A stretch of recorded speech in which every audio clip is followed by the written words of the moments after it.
During his daughter's wedding, a millionaire's secret was exposed when his longtime maid revealed that the bride and her new husband were actually half-siblings. Years of hidden affairs and secret children came to light, destroying not just the wedding but two families in the process. Before we get into the story, comment below where in the world you are watching from today. The grand ballroom shimmered, a kaleidoscope of light reflecting off crystal chandeliers and the meticulously pressed linens of countless tables. The air hummed with a low thrum of anticipation, a symphony of hushed whispers and clinking champagne flutes. Isabel, radiant in her ivory gown, adjusted the delicate lace at her shoulder, a nervous flutter in her stomach betraying her otherwise composed exterior. Her fiancé, Mark, stood beside her, handsome and confident, though a subtle tremor in his hand hinted at his own anxieties. Arthur Blackwood, Isabel's father, a man whose wealth was as vast as his capacity for secrecy, surveyed the scene with a practiced air of calm. His smile, however, didn't quite reach his eyes, a shadow lurking beneath the meticulously crafted facade. Beatrice, his wife, a woman whose elegance masked a simmering resentment, stood beside him, her perfectly applied makeup failing to conceal the slight tightening of her jaw. Elena, their maid for over 20 years, a woman whose quiet efficiency belied a sharp intellect and a heart burdened with a secret, moved through the crowd with practiced grace. The scent of lilies, the official wedding flower, clung to the air, a heady perfume that did little to mask the underlying tension Elena felt. She caught Arthur's furtive glance, his eyes momentarily betraying his carefully constructed composure. A knot of anxiety tightened in her chest. Years of loyalty warred with a burgeoning sense of guilt, a conflict that threatened to unravel her carefully maintained equilibrium. The shimmering ballroom, a scene of orchestrated joy, felt like a pressure cooker about to explode. The weight of her secret, a truth that could shatter this meticulously planned illusion, pressed down on her, heavy and suffocating. Tonight, she knew, would change everything. The champagne flutes, half empty, reflected the flickering candlelight, casting dancing shadows on the polished mahogany tables. Elena, her usually nimble fingers clumsy, refilled a glass, her gaze lingering on Isabel, who now laughed, a brittle, forced sound that didn't reach her eyes. The forced gaiety felt like a thin veneer over a chasm of unspoken anxieties. Elena saw it mirrored in Mark's smile, too, a strained, almost painful attempt at happiness. "More champagne, madam?" Elena asked softly, her voice barely a whisper above the murmuring crowd. Isabel started, her laughter abruptly ceasing. "Oh, Elena, thank you." Her voice trembled slightly. "It's a lot to take in, isn't it?"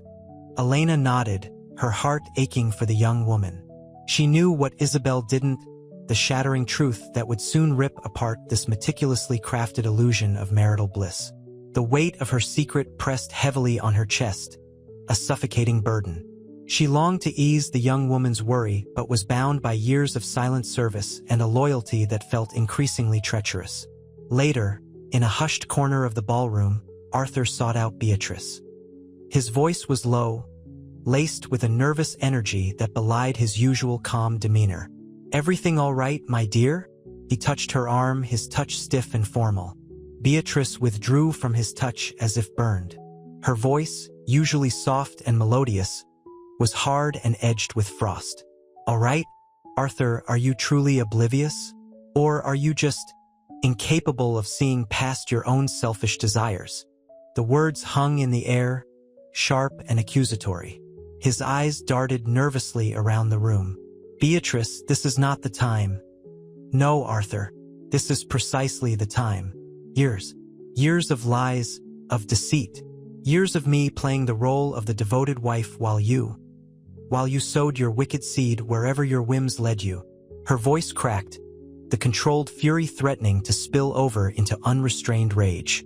She dabbed at her eyes, the carefully applied makeup smudging slightly. Arthur looked defeated. His usual composure had crumbled.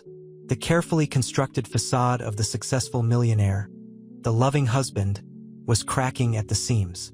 Elena watched from a distance, her heart heavy.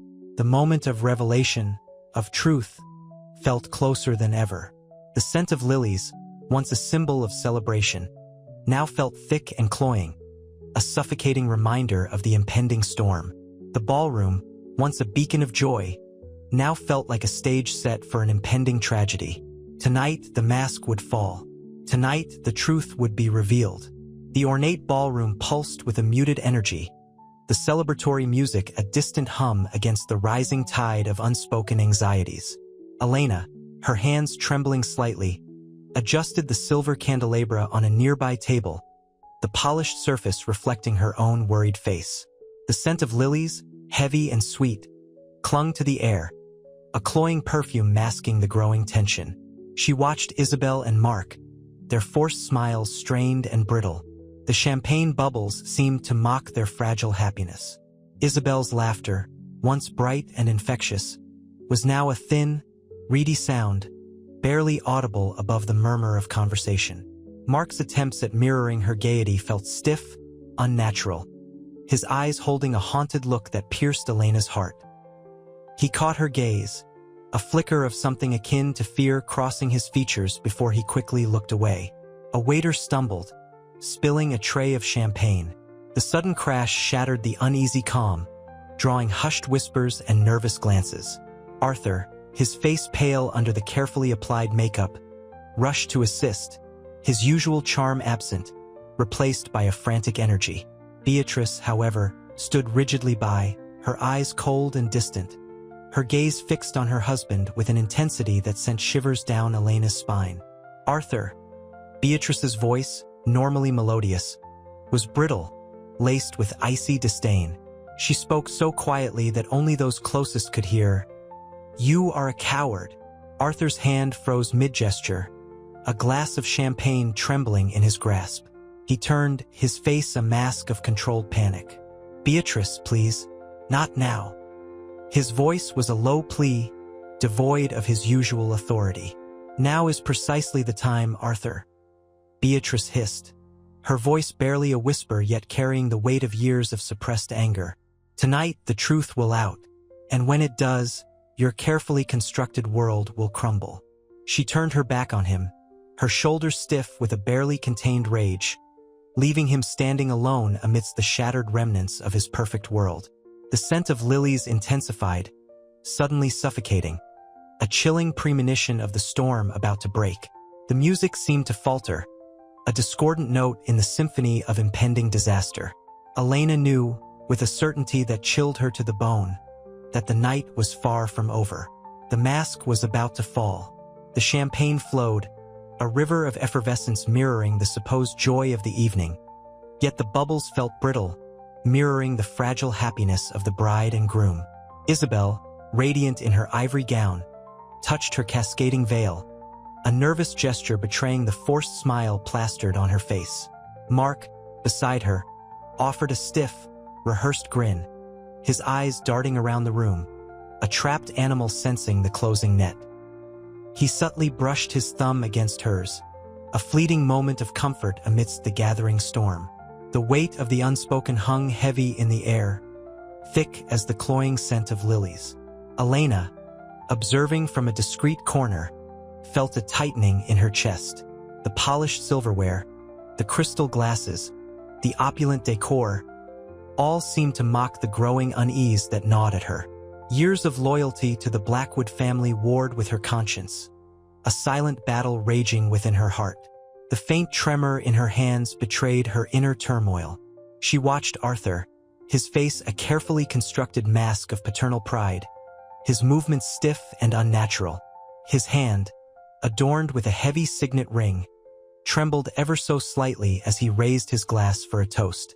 The forced gaiety in his voice rang hollow, a stark contrast to the icy chill emanating from Beatrice, who stood beside him, her gaze fixed on her husband with an unwavering intensity. "To Isabel and Mark," Arthur proclaimed, his voice cracking slightly. The clinking of glasses, a cacophony of forced merriment, failed to mask the underlying tension. Beatrice's response was a curt nod, her lips pressed into a thin, unforgiving line. The silence that followed was thick with unspoken accusations, the air crackling with a palpable energy that made Elena's skin prickle. The music, once a vibrant pulse, now sounded muted, almost mournful. Isabel, noticing the strained atmosphere, attempted to lighten the mood. "Thank you, everyone," she chirped, her voice too high-pitched, betraying her nervousness. "It means so much to Mark and me." Her gaze, however, flickered towards Elena, a silent plea for understanding in her troubled eyes. Mark, sensing her distress, squeezed her hand, a silent reassurance. Yet, his own eyes held a haunted look, a reflection of the storm brewing within. He caught Elena's gaze once more, and this time, the fear in his eyes was undeniable, raw and unfiltered. It was a look that spoke volumes, a silent confession of a truth yet to be revealed. The weight of the secret pressed down on him, a burden too heavy to bear. The carefully constructed facade of happiness threatened to crumble. The exquisite wedding cake, a masterpiece of sugar and frosting, seemed to sway precariously, a symbolic representation of the precariousness of their happiness. The sweet scent of lilies, once captivating, now felt suffocating, a heavy blanket smothering the fragile peace. The night, once promising joy, was now steeped in the chilling premonition of an impending disaster. The mask of perfection was about to shatter. Elena retreated further into the shadows of the ornate ballroom, the shimmering chandeliers casting long, dancing reflections on the polished floor. The weight of her secret pressed down on her, a physical burden that made her breath catch in her throat. The clinking of silverware, the murmur of polite conversation, the lilting strains of the orchestra all faded into a muffled background hum. Only the frantic beat of her own heart remained, a relentless drum against the silence within her. She watched Isabel and Mark, their forced smiles strained, their eyes haunted. Isabel's hand, usually so animated, lay listlessly in Mark's. The touch, once a symbol of passionate love, now seemed a desperate attempt to anchor themselves to a reality that was about to shatter. A memory flickered. A younger Mark, playing in the Blackwood Gardens, a mischievous glint in his eyes, his laughter echoing in the summer air. Elena had seen Arthur, then a younger, less guarded man, watching him with a strange mixture of pride and guilt. The truth, a venomous serpent, coiled in Elena's memory. A sudden shift in the room's energy pulled her attention back. Beatrice, her face like a mask of glacial ice, had risen from her seat. Her eyes, usually sparkling with sharp intelligence, were now cold, unyielding pools of fury. She moved with a predatory grace, her every step deliberate, her gaze fixed on Arthur. "Arthur," her voice, low and menacing, cut through the forced merriment. "There's something you need to tell me." Arthur, his face paling visibly, shifted uncomfortably. His hand, gripping his wine glass, trembled perceptibly. The fine crystal clinked against the porcelain of his saucer, a tiny but sharp sound in the sudden silence that had fallen over the room. "Beatrice, darling," he began, his voice strained, a desperate attempt at reassurance. But his words lacked conviction. His eyes, usually so full of life, were now devoid of light, shadowed by a profound fear. Beatrice didn't wait for him to continue. "I know," she stated, her voice icy, yet laced with a heartbreaking tremor that betrayed her tightly controlled emotions. "I've known for some time, years." She paused, her gaze piercing, her silence more damning than any words. The unspoken accusations hung between them, thick and heavy, suffocating the remaining vestiges of joy. Elena knew, with a chilling certainty, that the carefully constructed facade of the Blackwood family was about to crumble, revealing the hidden rot beneath. The meticulously planned wedding, the symbol of their perfect life, was about to become their downfall. And Elena, the silent observer, was about to unleash the storm. The silence stretched, thick and suffocating, punctuated only by the erratic thump of Arthur's heart, a frantic rhythm echoing Elena's own. Beatrice's glacial gaze, sharp as shards of ice, never left him. The opulent ballroom, moments ago vibrant with laughter and music, now felt like a tomb. The scent of lilies, usually so sweet, now hung heavy, cloying, mirroring the suffocating atmosphere. Isabel, her face ashen, clung to Mark, her knuckles white against his arm. His usually confident posture slumped, his eyes wide with disbelief. "Years," Arthur croaked, his voice a dry rasp. The words, though intended to elicit clarification, sounded more like a plea. He ran a trembling hand through his meticulously styled hair, the gesture betraying the carefully constructed composure he desperately tried to maintain. The weight of his secret, once a manageable burden, now threatened to crush him. Beatrice's lips curled into a bitter smile, devoid of warmth. "Yes, Arthur. Years of lies. Years of deceit. Years of him," she hissed, her voice laced with venom as she gestured towards Mark, her eyes burning with a mixture of rage and heartbreak. "My son." Mark, his face drained of color, stumbled back, his eyes wide with shock and horror. He stared at his mother, then at Arthur, his mind reeling, unable to process the devastating revelation. The truth, once a whispered suspicion, now slammed into him with the force of a physical blow. The festive champagne, the exquisite food, the celebratory music, all the opulence surrounding him seemed to mock the emptiness gnawing at his soul. His love for Isabel, a beacon of light in his life, was now tainted, poisoned by a reality too cruel to comprehend. Elena watched, her heart aching with a mixture of guilt and pity. She had known, for years, the devastating truth, and her silence had allowed it to fester, grow, and ultimately destroy. The weight of her unspoken confession pressed upon her, an almost unbearable burden. She saw a flicker of understanding dawn on Isabel's face, a slow, agonizing realization mirrored in the depths of her eyes. The happy bride was dissolving before Elena's eyes, replaced by a young woman grappling with the shattering of her world. Arthur, finally breaking free from his paralysis, tried to speak, to explain, to justify, but the words caught in his throat. His meticulously crafted image, the pillar of success and respectability he had so diligently cultivated, crumbled around him, leaving him exposed, vulnerable, and utterly defeated. The meticulously planned wedding, the pinnacle of his carefully constructed life, had become his downfall. The music, once a joyous celebration, now sounded like a mocking dirge. The elegant ballroom, once a symbol of his wealth and power, now felt like a cage. He was trapped, ensnared by the consequences of his own actions. And Elena, the silent observer, the keeper of his darkest secret, was about to unleash the full force of the storm. Isabel's gasp, a fragile sound lost in the cavernous ballroom, shattered the suffocating silence. Tears streamed down her face, hot and relentless, mingling with the clinging sweetness of the lilies. Mark, his hands still clasped tightly in hers, looked at her, his eyes mirroring her devastation. The opulent surroundings, once a symbol of their happiness, now mocked their shattered reality. It's not possible," Mark whispered, his voice a hoarse croak. The words were a plea, a desperate attempt to deny the horrifying truth that had ripped through their carefully constructed world. His gaze flickered to his mother, Beatrice, whose icy stare burned a hole through him. The woman he had loved and respected, the anchor of his life, was now the architect of his ruin. Arthur, his face ashen, his meticulously styled hair disheveled, opened his mouth to speak, but only a strangled wheeze escaped.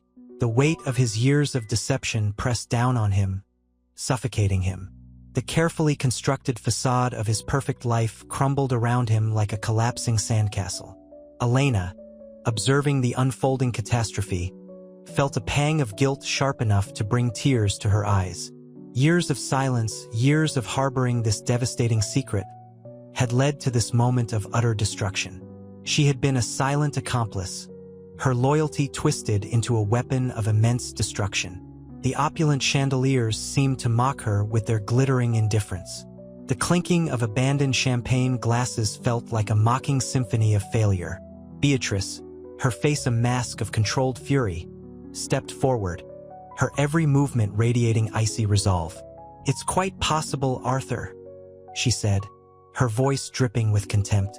The years of betrayal, the hidden pain, the silent resentment, it all poured out in that single venomous sentence. "Don't you dare try to deny it.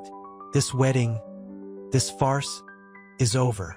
She pulled away from Arthur, the gesture of physical rejection as profound as the emotional one. Isabel, her body trembling, pulled away from Mark's grasp. She needed space, time to process the impossible truth, to reconcile the image of her life with the horrifying reality. The carefully planned wedding, the dreams of a future filled with love and happiness, were now scattered fragments of a shattered dream. The once joyful music seemed to wail, a mournful dirge underscoring the devastation.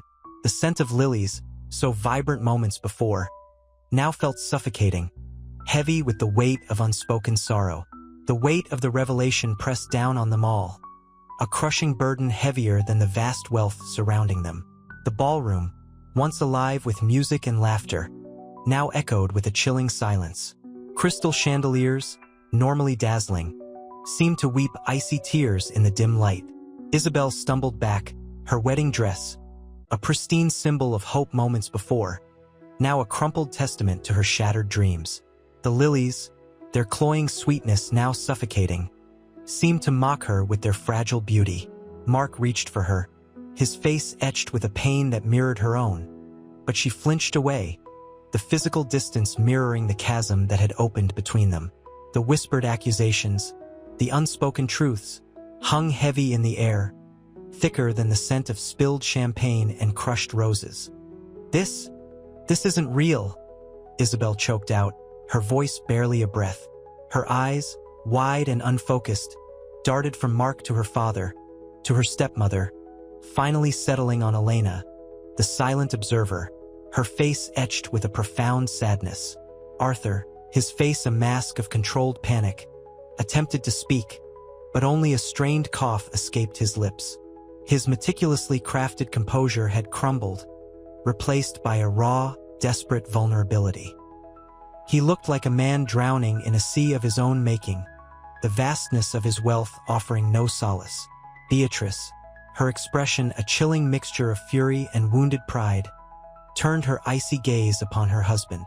"Real enough, Arthur," she hissed, her voice cutting through the suffocating silence like a shard of glass. "Real enough to destroy everything we built." The carefully maintained facade of her composure cracked, revealing the simmering resentment she had carried for years, years of silent suffering now erupting in a torrent of bitter truth. Elena, her eyes brimming with unshed tears, stepped forward. The weight of years of secrecy, the crushing burden of her loyalty, threatened to overwhelm her.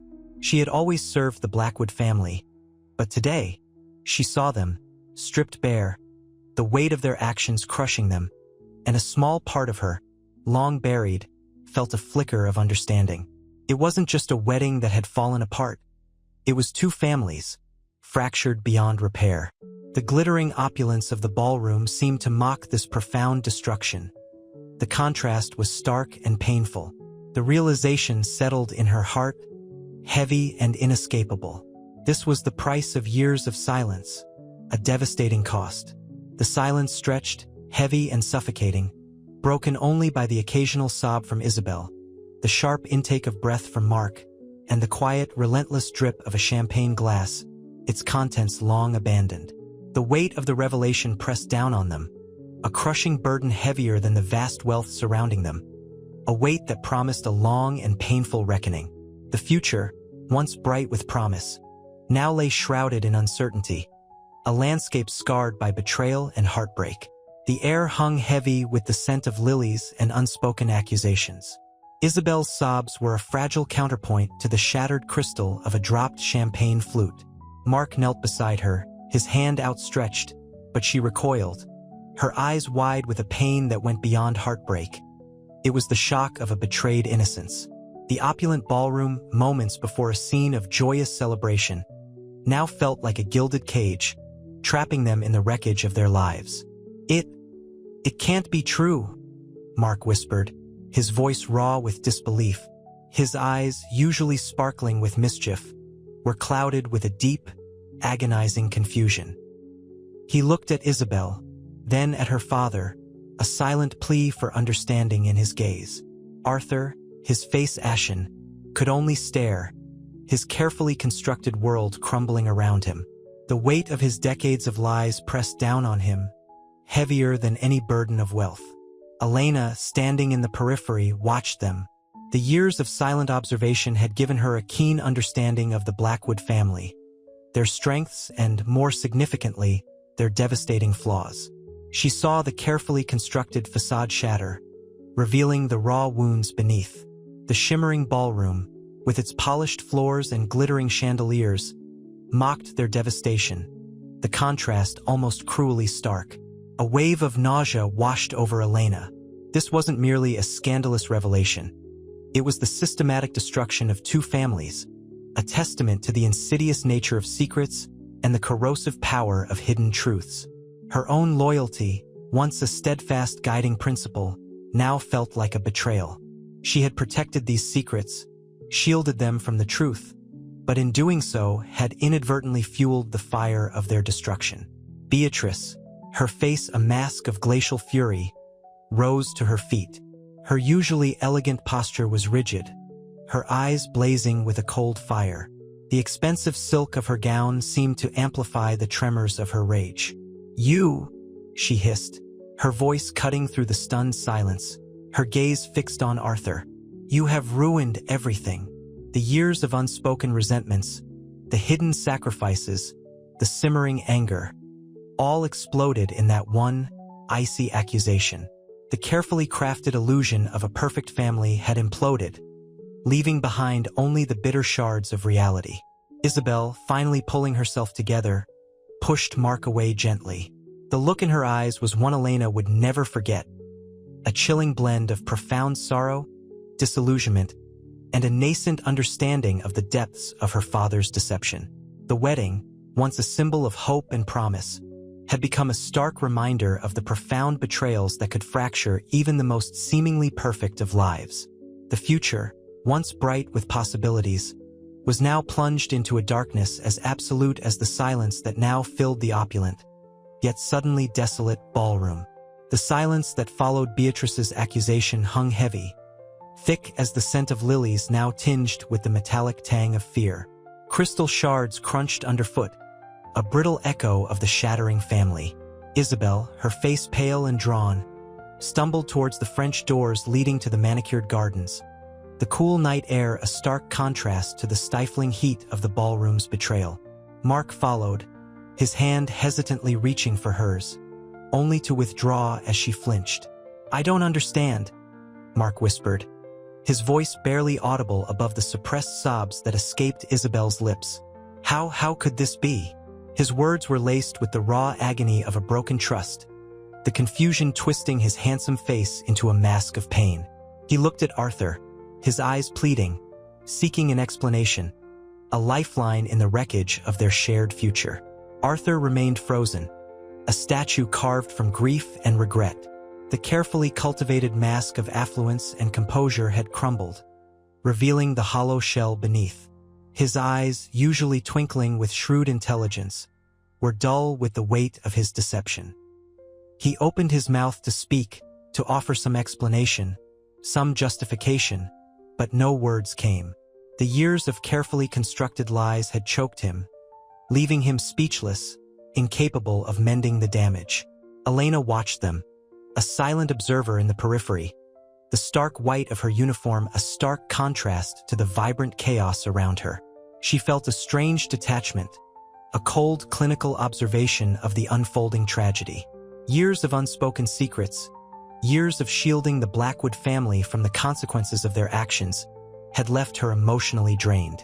The weight of her own complicity pressed down on her, a suffocating burden of guilt.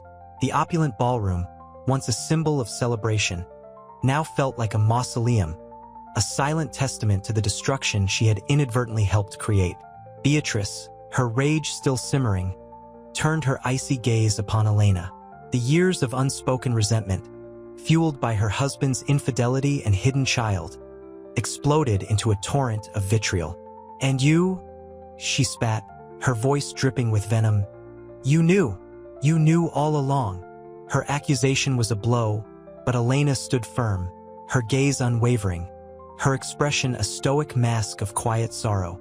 The years of loyalty, of silent service, seemed insignificant now, dwarfed by the scale of the devastation. The music, once a vibrant pulse of celebration, had ceased. The laughter, the joyous chatter of the guests, had been replaced by an eerie silence, punctuated only by the occasional sob or whispered gasp. The glittering chandeliers seemed to dim, their light failing to pierce the suffocating darkness that had descended upon the Blackwood family. The future, once promising, now stretched before them, bleak and uncertain. The wedding, a symbol of hope and new beginnings, had become a chilling epitaph for a family torn asunder. The accusation hung in the air, a poisoned dart aimed squarely at Elena's heart. Beatrice's venom, sharp and precise, sliced through the stunned silence. Tears welled in Elena's eyes, but she didn't flinch. Decades of service, of unwavering loyalty to the Blackwood family, warred with the crushing weight of her secret. The opulent ballroom, once shimmering with festive light, now felt cold, the polished marble floor reflecting the bleakness in her soul. Isabel, her wedding dress a crumpled mess, sank to her knees, a sob escaping her lips. The exquisite lace, once a symbol of hope and dreams, now felt like a suffocating shroud. Mark knelt beside her, his hand gently cupping her face, his own eyes brimming with unshed tears. "It's not true," he whispered, his voice cracking. "It can't be true." His denial, a desperate grasp at a shattered reality, echoed the disbelief that hung heavy in the room. Arthur, his face ashen, remained rooted to the spot. The carefully constructed facade of his life, built on years of lies and deceit, had crumbled before his eyes. His expensive suit, usually a symbol of his power and success, felt like a lead weight, crushing him beneath its opulent burden. The expensive champagne, swirling in its crystal flutes, felt like bitter mockery. He opened his mouth to speak, to deny, to explain, but the words wouldn't come. The years of silent complicity, the carefully woven tapestry of lies, had left him speechless, paralyzed by the magnitude of his actions. Elena's gaze drifted to the French doors, the moonlight painting the manicured gardens in shades of silver and black. The scent of lilies, once so intoxicating, now felt cloying, a suffocating sweetness masking the bitterness of the truth.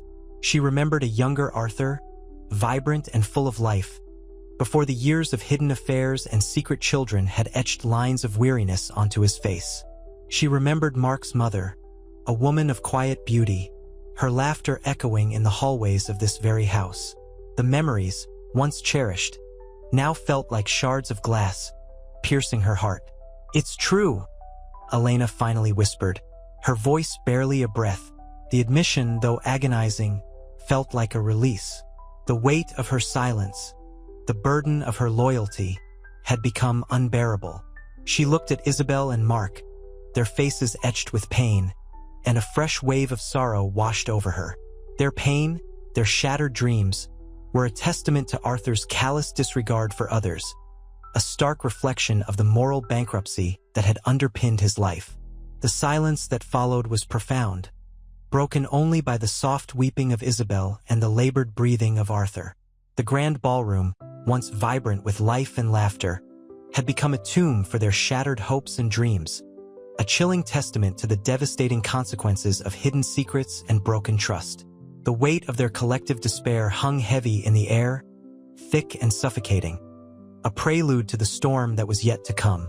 The crystal chandelier, a glittering testament to Arthur's wealth, seemed to mock the devastation unfolding below. Isabel's sobs were a counterpoint to the ticking grandfather clock, each chime a hammer blow to their shattered reality. Mark, his hands still on Isabel's face, looked at Elena, his eyes questioning, desperate for denial. The scent of lilies, heavy and cloying, hung in the air, a cruel irony given the death of their happiness. How could you?" Beatrice's voice, brittle with rage, cut through the silence. Her perfectly coiffed hair, usually a symbol of her composure, was now disheveled, mirroring the wreckage of her life. She stepped towards Elena, her elegant shoes clicking sharply on the marble floor, a sound that felt jarringly loud in the suffocating stillness. Elena flinched, but her gaze remained steady.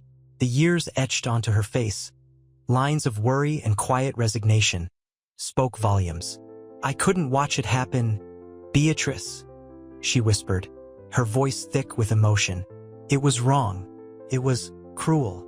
A flash of memory, a younger Arthur, laughing, his arm around a woman with laughing eyes. A woman strikingly similar to Mark, a younger version of the man kneeling before his heartbroken daughter.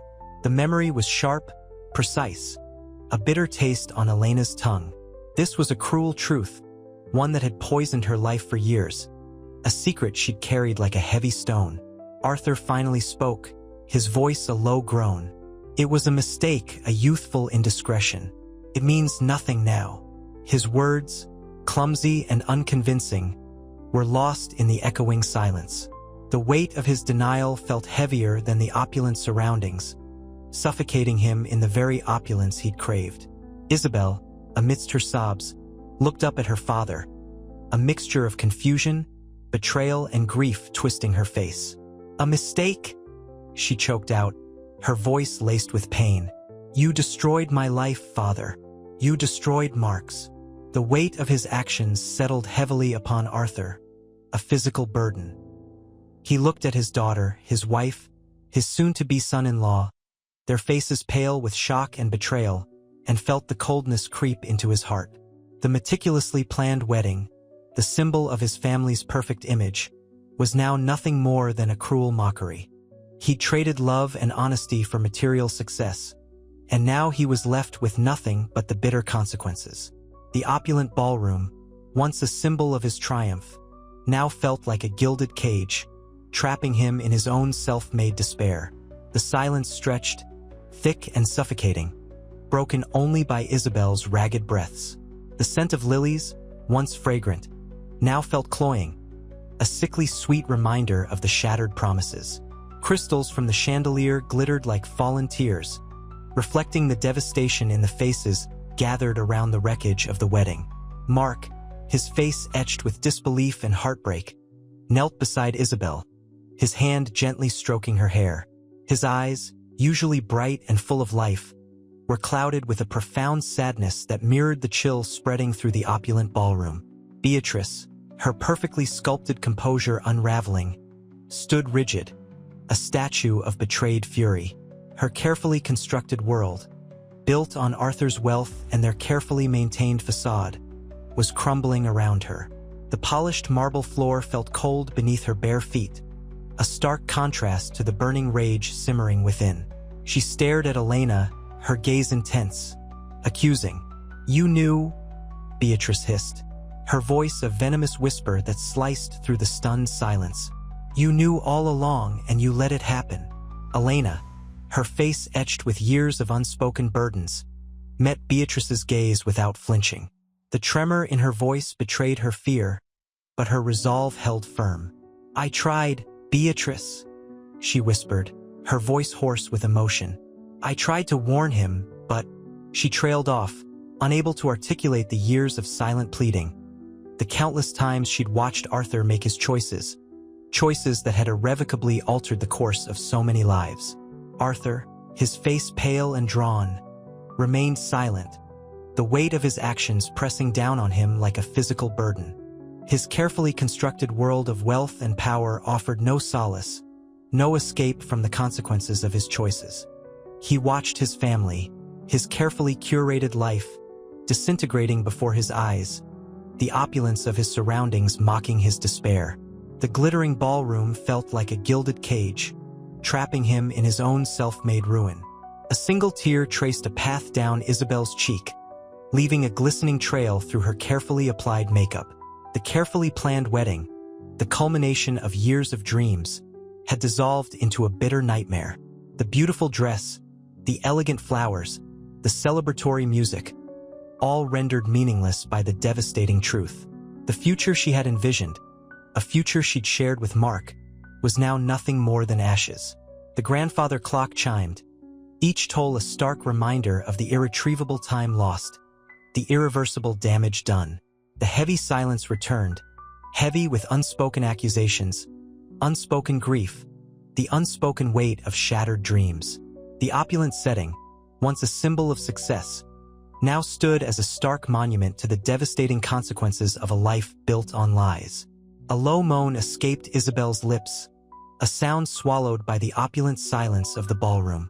The crystal chandeliers, once sparkling with celebratory light, now seemed to weep, their facets reflecting the raw devastation in the room. Mark, his hand still gently cradling Isabel's hair, looked up at Elena, his gaze a mixture of disbelief and heartbroken anger. The carefully constructed facade of his life, his future, had been brutally ripped away. It can't be true, he whispered, his voice barely audible above the rhythmic tick-tock of the grandfather clock, each chime a hammer blow to his soul. His eyes, usually so full of life, now held a chilling emptiness. Beatrice, her face contorted with a rage that belied her usual composure, stepped closer to Elena. The lilies, their fragrance once a symbol of hope, now reeked of betrayal in the thick, suffocating air. "You knew," she repeated, her voice dangerously low, a tremor of barely controlled fury running through it. "And you kept it from me? From us?" Elena, her small frame trembling, met Beatrice's gaze. Years of unspoken burdens weighed heavily on her, etched into the lines of her face. I tried, Beatrice," she whispered, her voice choked with emotion. The years of silent observation, of witnessing Arthur's clandestine meetings and hushed phone calls, the years of agonizing indecision, all came flooding back. "I tried to warn him, but he wouldn't listen." Arthur, a ghost of his former self, remained frozen in place. The weight of his lies, the collapse of his meticulously crafted world, pressed down on him with suffocating intensity. He watched the slow unraveling of his family, his empire crumbling around him. The gilded cage, once a symbol of success, now felt like a prison of his own making.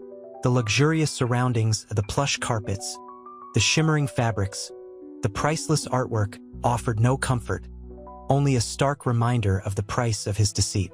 Isabel, her carefully applied makeup now smudged with tears, looked from her father to Mark, her heart shattering into a million pieces.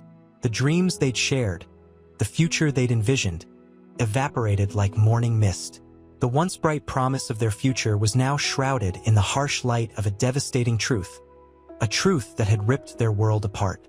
The silence that followed was even more profound, more agonizing than before, the unspoken accusations hanging heavy in the air.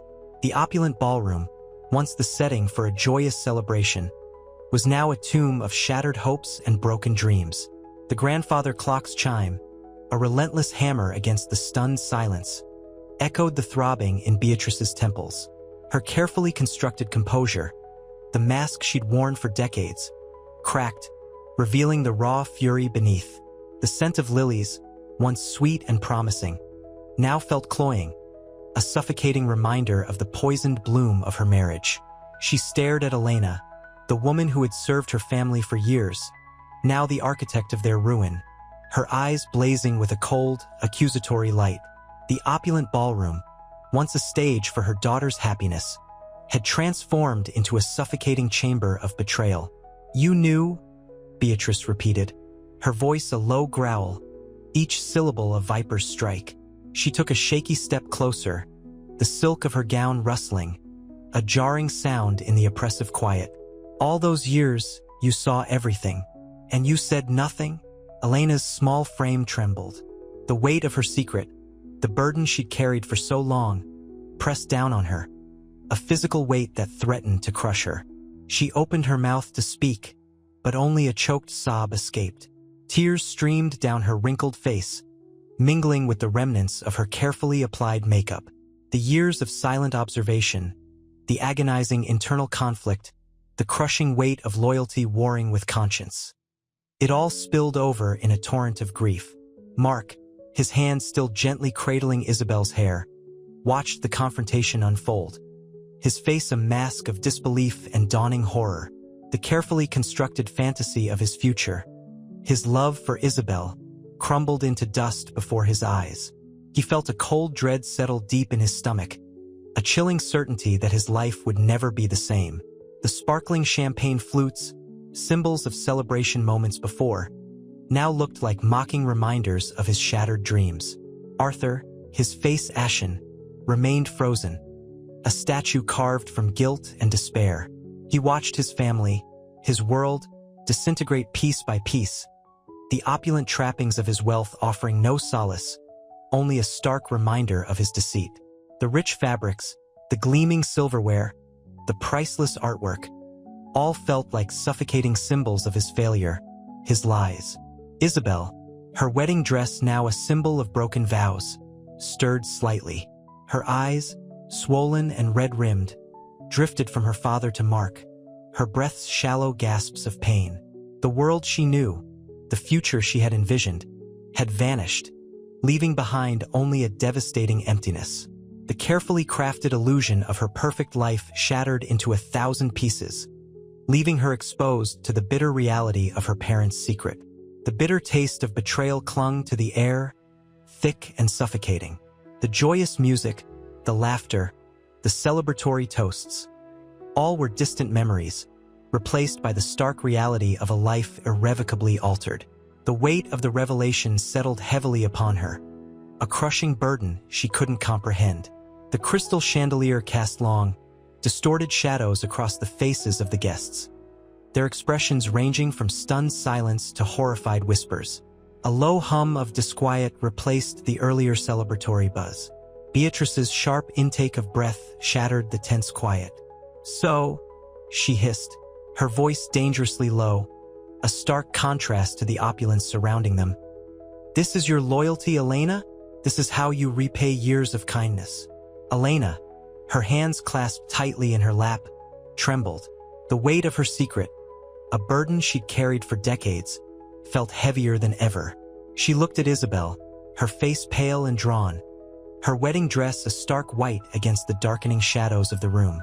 The young woman's eyes, once sparkling with joy, were now filled with a desolate despair. Mark, his usually vibrant eyes dull with shock, reached out to Isabel, his touch hesitant, uncertain. The unspoken question hung heavy in the air. How could he possibly process this shattering truth? His carefully built future, his dreams of a life with Isabel, had imploded in a single devastating moment. Arthur, his face a mask of strained composure, watched the unfolding drama with a chilling stillness. The champagne glass in his hand trembled slightly, its contents sloshing against the delicate crystal. He couldn't meet anyone's gaze, the weight of his deception a suffocating presence. The opulent ballroom, once a symbol of his success, now felt like a gilded cage. A choked sob escaped Elena's lips. I couldn't," she whispered, her voice barely audible above the low murmur of the horrified guests. The years of silent observation, the constant battle between loyalty and conscience, had taken their toll. The scent of lilies, once associated with joy, now felt heavy and suffocating, a bitter reminder of the deceit and destruction she had inadvertently unleashed. The opulent setting, once a symbol of happiness and celebration, now felt like a cruel mockery of her own tortured soul. The weight of her actions, the devastation she had caused, threatened to crush her. The silence stretched, thick and heavy, a tangible presence in the room. The glittering lights seemed to dim, their brilliance unable to penetrate the suffocating darkness that had descended upon the Blackwood family. The wedding, once a beacon of hope and promise, had been reduced to ashes. The future, once so bright, now lay in ruins, a testament to the devastating consequences of long-held secrets and carefully concealed lies. The air crackled with unspoken accusations, with the raw, visceral pain of betrayal. The clock ticked on, each second a hammer blow against the fragile remnants of a shattered world. Isabel's gasp, a choked sound lost in the suffocating silence, was the first crack in the dam of stunned horror. Mark, his face ashen, reached for her, his hand trembling as it brushed against her arm. The touch, once a symbol of their love, felt alien, cold. He saw the dawning comprehension in her eyes, the slow, agonizing realization of the truth, and a wave of nausea washed over him. Beatrice, however, reacted with a primal scream, a raw, guttural sound that echoed through the opulent ballroom. Champagne glasses clattered to the marble floor, shattering like the carefully constructed facade of her perfect life.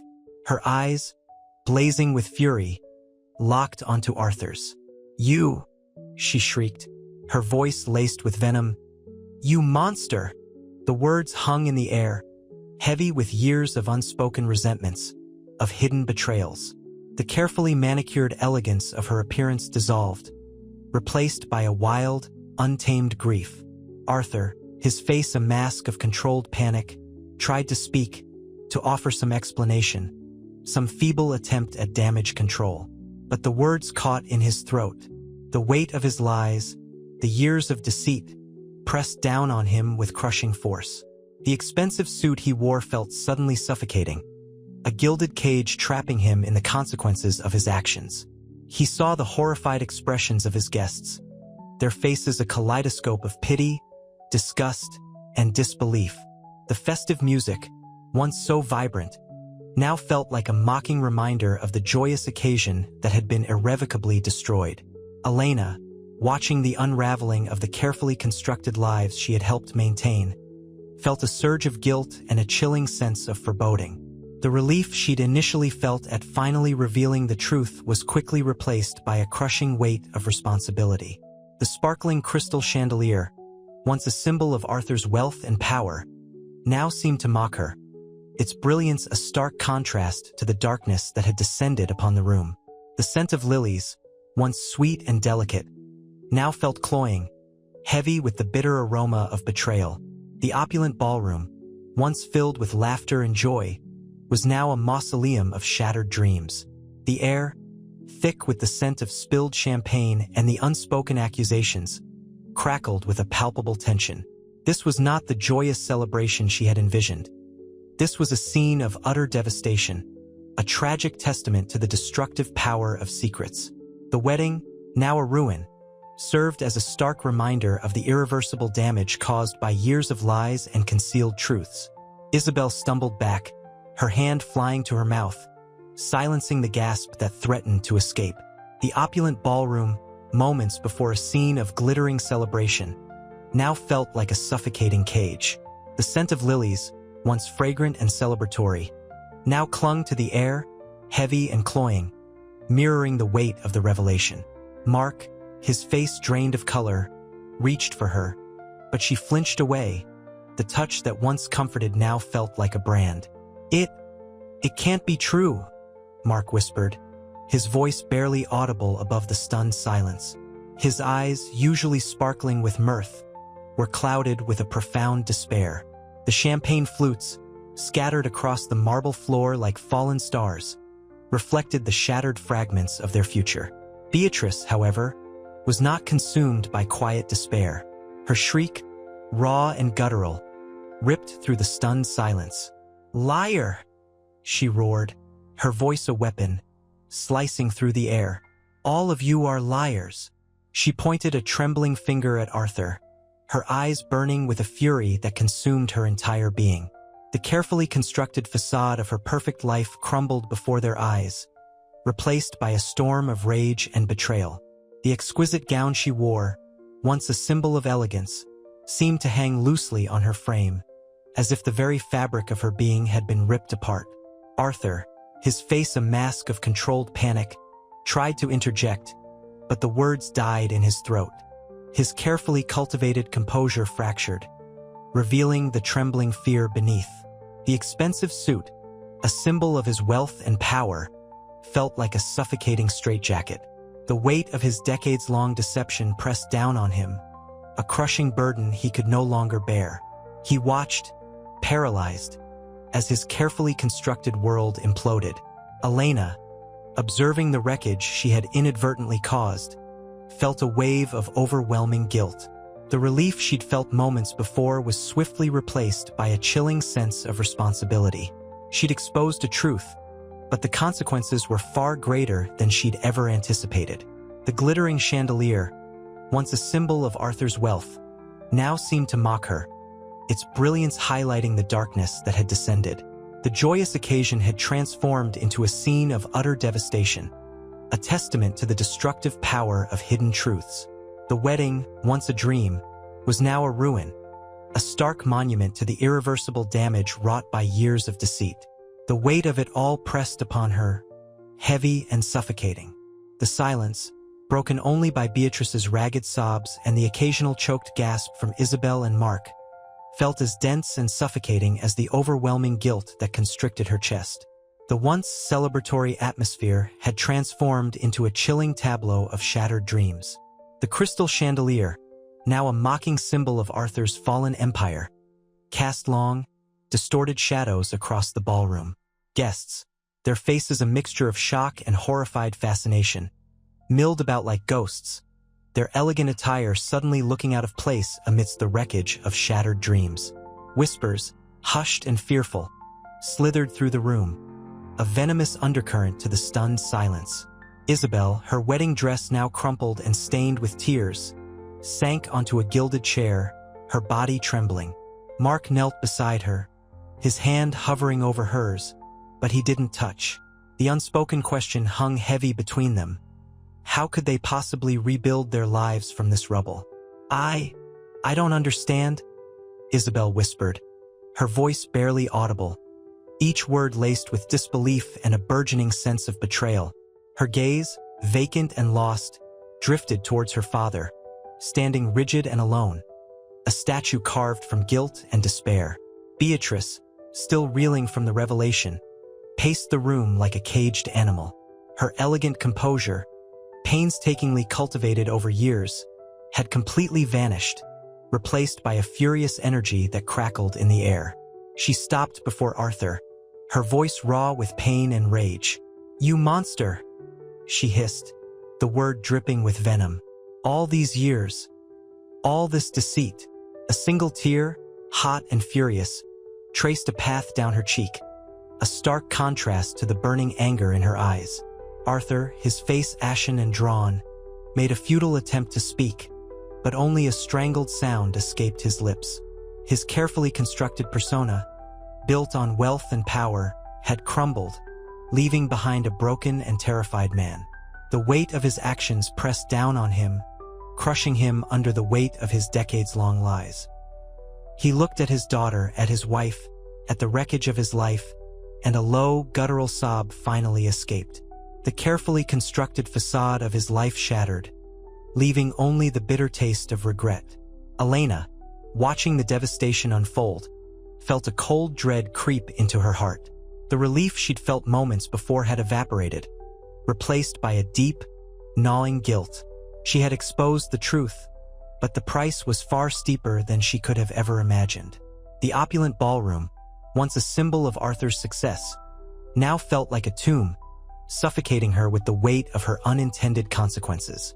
The joyous celebration had turned into a tragic spectacle of broken hearts and shattered lives, leaving her to grapple with the horrifying reality of her actions. The silence, thick and suffocating, pressed down on her, a reminder of the devastation she'd unleashed. The air, thick with the scent of lilies and spilled champagne, now carried the acrid tang of betrayal. A low hum of whispered conversations, punctuated by the occasional choked sob, replaced the earlier celebratory music. Isabel, her wedding dress a crumpled mess, clutched a torn piece of lace, her eyes wide and unseeing. Mark, his face etched with disbelief and pain, gently took her hand, his touch hesitant, as if afraid to break her. It's not possible," Mark whispered, his voice hoarse. He looked at Isabel, his love, his soon-to-be wife, now tainted by a truth too brutal to bear. The joy in his eyes, so vibrant moments ago, was replaced by a desolate emptiness. Isabel didn't respond, only stared blankly ahead, her body racked with silent sobs. The weight of the revelation pressed down on her, crushing her spirit. The beautiful fairy tale she'd envisioned was reduced to ashes, leaving behind only bitter regret and the haunting image of her father's shattered face. Beatrice, her face a mask of furious grief, confronted Arthur again. "How could you?" she screamed, her voice raw with anguish. "All these years, this monstrous deception."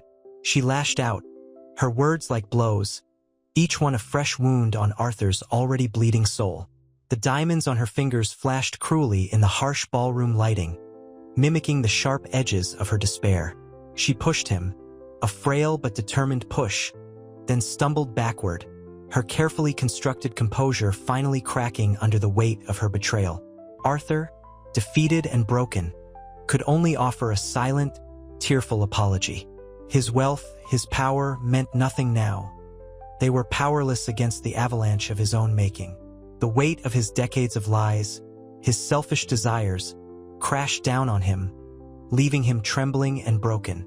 The carefully crafted image of a successful, loving father had evaporated, leaving only a man consumed by remorse. Elena watched them, a mixture of fear and guilt churning within her. The relief she'd felt at exposing the truth had been short-lived.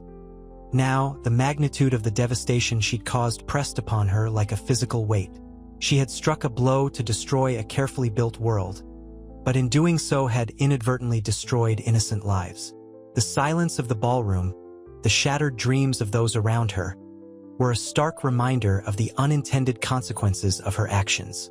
The opulent setting, once a symbol of Arthur's wealth and power, now felt like a cold, unforgiving tomb. The shattered remnants of the wedding cake lay scattered on the floor, a grotesque parody of the happy occasion it was meant to celebrate. Isabel, her once pristine gown now stained with tears and champagne, curled into a fetal position on a plush velvet chaise lounge, her choked sobs echoing in the cavernous ballroom. Mark knelt beside her, his fingers tracing the delicate embroidery on her sleeve, a gesture both comforting and utterly helpless. His own tears fell silently onto the rich fabric, mirroring the devastation within him. It can't be true," Mark whispered again, his voice raw with disbelief. He looked up at the empty space where the dance floor once sparkled, now a wasteland of discarded flowers and shattered dreams.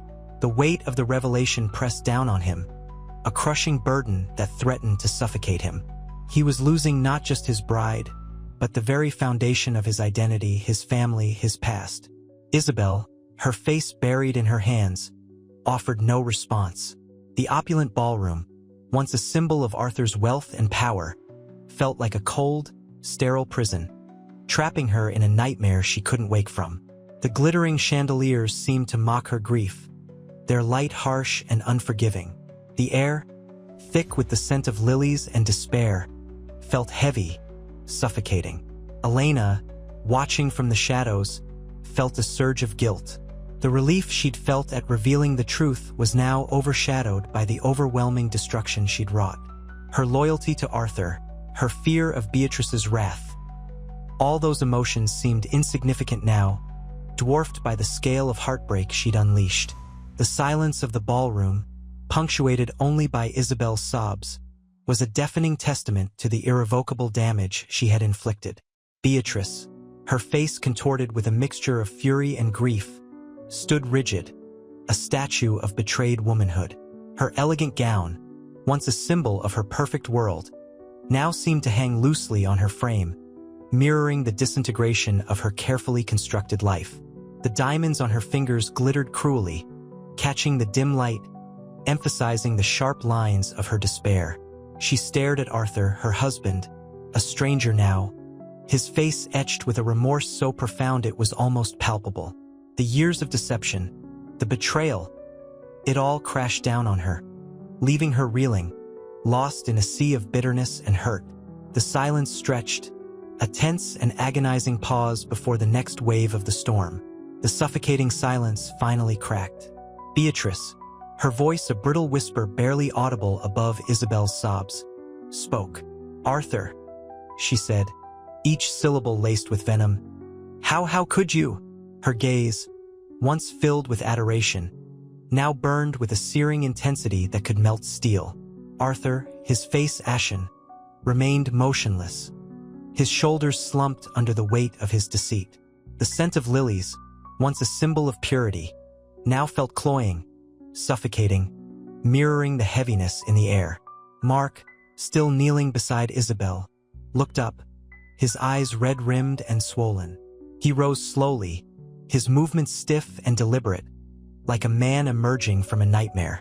The shattered remnants of the wedding cake, a macabre centerpiece to the devastation, crunched under his shoes. I don't understand," he stammered, his voice thick with unshed tears. "My mother, your father." He looked at Isabel, his expression a heartbreaking mixture of confusion and despair. The opulent ballroom, once a symbol of joy and celebration, felt like a mausoleum. Isabel, her sobs subsiding into choked gasps, finally looked up. Her eyes, wide and unfocused, held a chilling emptiness. The pristine white of her dress, now stained with tears and champagne, seemed to mock her innocence, a stark contrast to the chaos surrounding her. It's not possible," she whispered, the words lost in the vast emptiness of the ballroom. The cold marble floor felt like an icy tomb beneath her bare feet. Elena, hidden in the shadows, watched the unfolding drama with a mixture of guilt and horror. The weight of her revelation pressed down on her, crushing her with its immense force. The relief she'd initially felt was swallowed by the tsunami of devastation she'd unleashed. The glittering chandeliers, once symbols of Arthur's wealth and power, now seemed to mock the fragility of human relationships, their light reflecting off the tears streaming down Beatrice's face. The silence that followed was a heavy blanket, stifling and oppressive. The unspoken accusations hung in the air, thick and suffocating, a potent cocktail of betrayal, heartbreak, and shattered dreams. The once joyous ballroom transformed into a stage for a tragedy of epic proportions. The scene was set for the next act, a descent into the bitter aftermath of a devastating revelation. Isabel's denial fractured, replaced by a raw, animalistic scream that echoed through the stunned silence. She collapsed onto the floor, the pristine white of her dress a stark contrast to the crimson stain blooming on her cheek.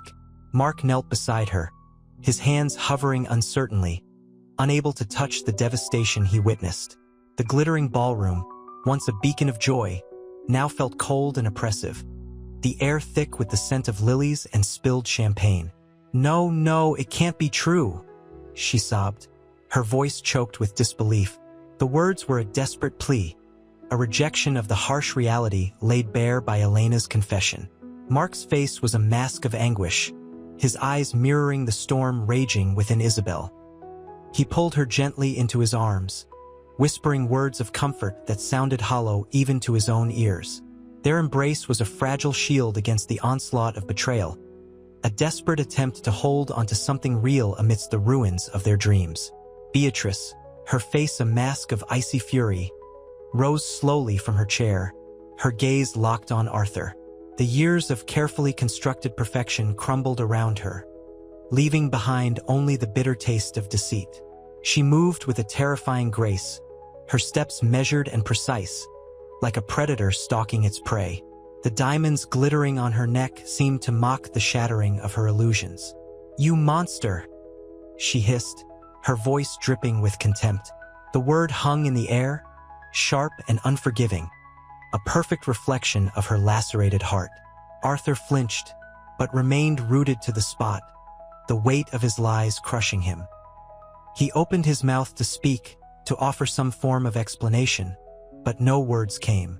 His face, usually so carefully controlled, was a landscape of fear and regret. The silence stretched, punctuated only by Isabel's wrenching sobs and the faint clinking of shattered glass.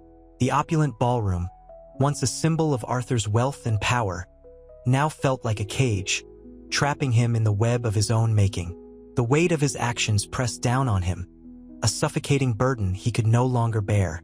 The glittering chandeliers seemed to mock his carefully constructed world, their light reflecting the tears that streamed down Beatrice's face, a silent testament to the devastation he had wrought.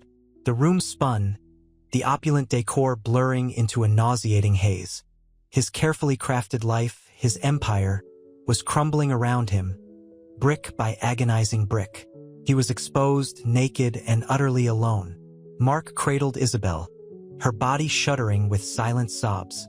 The scent of lilies, once so intoxicating, now felt cloying, suffocating.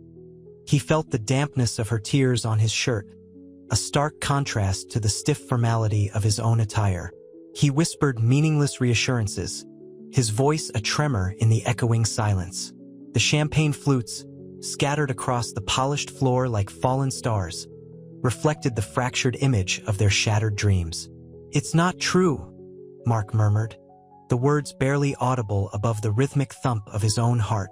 His gaze flickered towards Elena, her face etched with a mixture of remorse and grim determination. The weight of her revelation hung heavy in the air, a palpable presence that choked the breath from his lungs. Isabel pulled away, her eyes wide and vacant. The vibrant color had drained from her face, leaving behind only a stark pallor that accentuated the crimson stain on her cheek. "He's my father," she whispered, the words a horrifying truth that sliced through the opulent facade of the ballroom. The opulent chandeliers seemed to dim, their light failing to penetrate the darkness that had settled over her. The weight of the revelation pressed down on her, crushing her spirit. Beatrice stood rigid, her composure a fragile mask barely concealing the volcanic rage within. Her diamonds, usually dazzling, seemed to have lost their sparkle, dulled by the bitter knowledge that had ripped through her carefully constructed world. The glittering ballroom, once a symbol of her status, now felt like a prison, trapping her in the web of Arthur's deceit. She turned to Arthur, her voice laced with an icy fury that sent shivers down his spine. You lied to me," she breathed, each word a venomous dart. The years of shared life, of carefully built dreams, reduced to ashes in a single, devastating revelation. Her carefully crafted smile vanished, revealing the devastation within her. The elegant composure that defined her shattered, replaced by a raw, primal pain. Arthur's silence was a deafening admission of guilt. His carefully constructed persona crumbled, revealing the terrified man underneath. The ballroom, once a symbol of his wealth and power, now felt like a suffocating cage. The air crackled with unspoken accusations. Beatrice's eyes, usually sparkling with icy composure, now burned with a furious, raw grief. The scent of lilies, the champagne, the expensive perfume, all were overwhelmed by the metallic tang of blood, a faint crimson stain blooming on Isabel's pristine white dress. Arthur, his face ashen, stood frozen, the meticulously crafted mask of his composure finally shattering. He opened his mouth, then closed it, the words catching in his throat. The silence stretched thick and suffocating, broken only by the occasional shuddering sob from Isabel. "You knew." Beatrice's voice, usually a silken whisper, was now a rasping scream, echoing through the opulent ballroom. Her perfectly manicured hand trembled as she pointed a shaking finger at Arthur. "You knew all along." Each word was a blow, a hammer against the already fractured foundations of their life together. The diamonds at her throat seemed to dim, mirroring the dimming light in her eyes. Arthur's gaze darted around the room, desperate for an escape, a lifeline in this sea of horrified faces. He saw Mark, his face a mask of disbelief and hurt, clutching Isabel close. He saw Elena, her gaze unwavering, a grim acceptance etched onto her face. The weight of his lies, his secrets, pressed down on him, crushing him beneath their unbearable weight. "Beatrice, please," he began, his voice barely a murmur, lost in the echoing silence of the shattered ballroom. He reached out a trembling hand, but she recoiled as if he were a poisonous snake. "Please?" she echoed, her voice dripping with scorn. "After all these years? After all the lies?" Her voice rose, sharp and piercing, cutting through the stunned silence. Tears streamed down her face, mingling with the remnants of her meticulously applied makeup. She swiped at them angrily, the gesture betraying the utter devastation within. A low moan escaped Isabel's lips. Mark tightened his hold on her, his own face pale and drawn. The opulent surroundings, once a symbol of their happiness, now mocked them with their extravagant indifference. The crystal chandeliers, usually dazzling, seemed to cast long, accusing shadows. It's not possible," Mark whispered, his voice thick with disbelief. He looked from Isabel to Arthur, his eyes wide with a mixture of pain and betrayal. The truth, so brutally revealed, had shattered his world. He felt a sickening lurch in his stomach, the champagne he'd consumed earlier now churning within him. Elena watched them, a silent observer in this storm of emotion. Her heart ached for them, for the wreckage of their lives. She had known this day would come, but the reality was far more devastating than she had ever imagined. The weight of her revelation, the consequences of her actions, pressed down on her. Yet, a small flicker of defiance burned within her, a quiet satisfaction that the truth, however painful, was finally out in the open. The opulent ballroom, once a place of celebration, was now a monument to shattered dreams. The silence hung heavy in the air, thick with the unspoken accusations and the crushing weight of betrayal. The chandelier's glittering crystals seemed to mock Isabel's silent tears. The champagne flutes, half-filled and abandoned, reflected the fractured image of her face. Mark held her close, his hand trembling as he stroked her hair, the expensive fabric of her dress a stark contrast to the raw emotion etched on his skin. His whispered reassurances were lost in the suffocating silence. Beatrice, meanwhile, had collapsed onto a plush velvet chair, the delicate embroidery swallowed by the stark white of her dress. Her sobs were racking, primal, tearing at the carefully constructed facade of her life. He lied to me," she choked out, her voice barely audible above the low hum of the devastated guests. The words hung in the air, heavy with the weight of years of deception.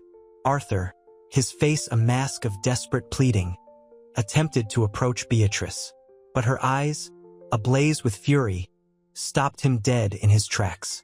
The diamond necklace, a symbol of their lavish life, felt heavy around her neck, a physical manifestation of the burden of his lies.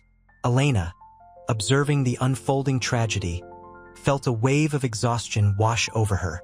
Years of silent observation, of carefully concealed truths, had culminated in this moment of shattering revelation. The scent of lilies, once so intoxicating, now felt cloying, suffocating, a stark reminder of the opulent setting that couldn't mask the raw pain. Mark looked up, his eyes red-rimmed, and met Elena's gaze. In his eyes, she saw not just anger but a profound sense of loss, a devastating betrayal that transcended the simple revelation of half-siblinghood. It was the loss of trust, of a future built on a foundation of lies, that seemed to break him. He stood, supporting Isabel, his movements stiff and hesitant. He looked at Arthur, then at Beatrice, and finally at Elena. The weight of the revelation pressed down on him, a heavy cloak of sorrow and disbelief. The glittering ballroom, once a symbol of wealth and happiness, now felt like a tomb. The silence was broken only by the sporadic sobs and the low murmur of hushed conversations. The weight of the secret, once so carefully guarded, had been unleashed, and the consequences were far-reaching and devastating, far beyond what anyone had imagined. The destruction wasn't just limited to the wedding. It had ripped through two families, shattering their foundations. And in the heart of it all, Elena stood, a silent witness, bearing the weight of her own choices. Beatrice's scream ripped through the stunned silence, a raw, animal sound that shattered the remaining vestiges of composure. The crystal chandelier, now a symbol of the shattered illusion, seemed to tremble in sympathy. "How could you?" she shrieked, her voice laced with venom, directed at Arthur. He flinched, his carefully cultivated composure crumbling under the onslaught of her rage. The expensive champagne, now spilled and staining the pristine white tablecloth, mirrored the ruin of their carefully constructed lives. Arthur stammered, his voice barely a whisper. "Beatrice, please, please," she repeated, the word dripping with scorn. "After all these years? All the lies?" She stood, her movements jerky and uncontrolled, the diamond necklace bouncing against her chest, a discordant rhythm to the throbbing silence. Her eyes, usually sparkling with an icy elegance, were now filled with a desolate fury, a hurricane of betrayal. The air crackled with unspoken accusations, the weight of years of deception hanging heavy between them. Elena, watching from the periphery, felt a pang of pity for both of them. The opulent ballroom, once a scene of joyous celebration, had transformed into a battlefield of shattered dreams. The scent of lilies, previously sweet and alluring, now felt suffocating, a bitter reminder of the elaborate deception. She saw in Arthur's eyes not just fear but a deep, gnawing regret. He was a man stripped bare, exposed for the fraud he had been. Mark, still cradling Isabel, who sobbed silently against him, looked up at Elena. His eyes, once bright with youthful ambition, were now clouded with disillusionment and grief. The weight of the truth pressed down on him, heavier than any expectation he could ever have imagined. His face was ashen, his touch on Isabel's hair now more a gesture of desperate comfort than affection. The scene shifted subtly. The focus moved away from the explosive confrontation between Arthur and Beatrice, towards the quiet, agonizing devastation of Isabel and Mark. The whispered conversations around them blurred, a meaningless hum against the backdrop of their individual traumas. The beautiful wedding cake, untouched and gleaming under the dimmed lights, was a grotesque symbol of unfulfilled promise.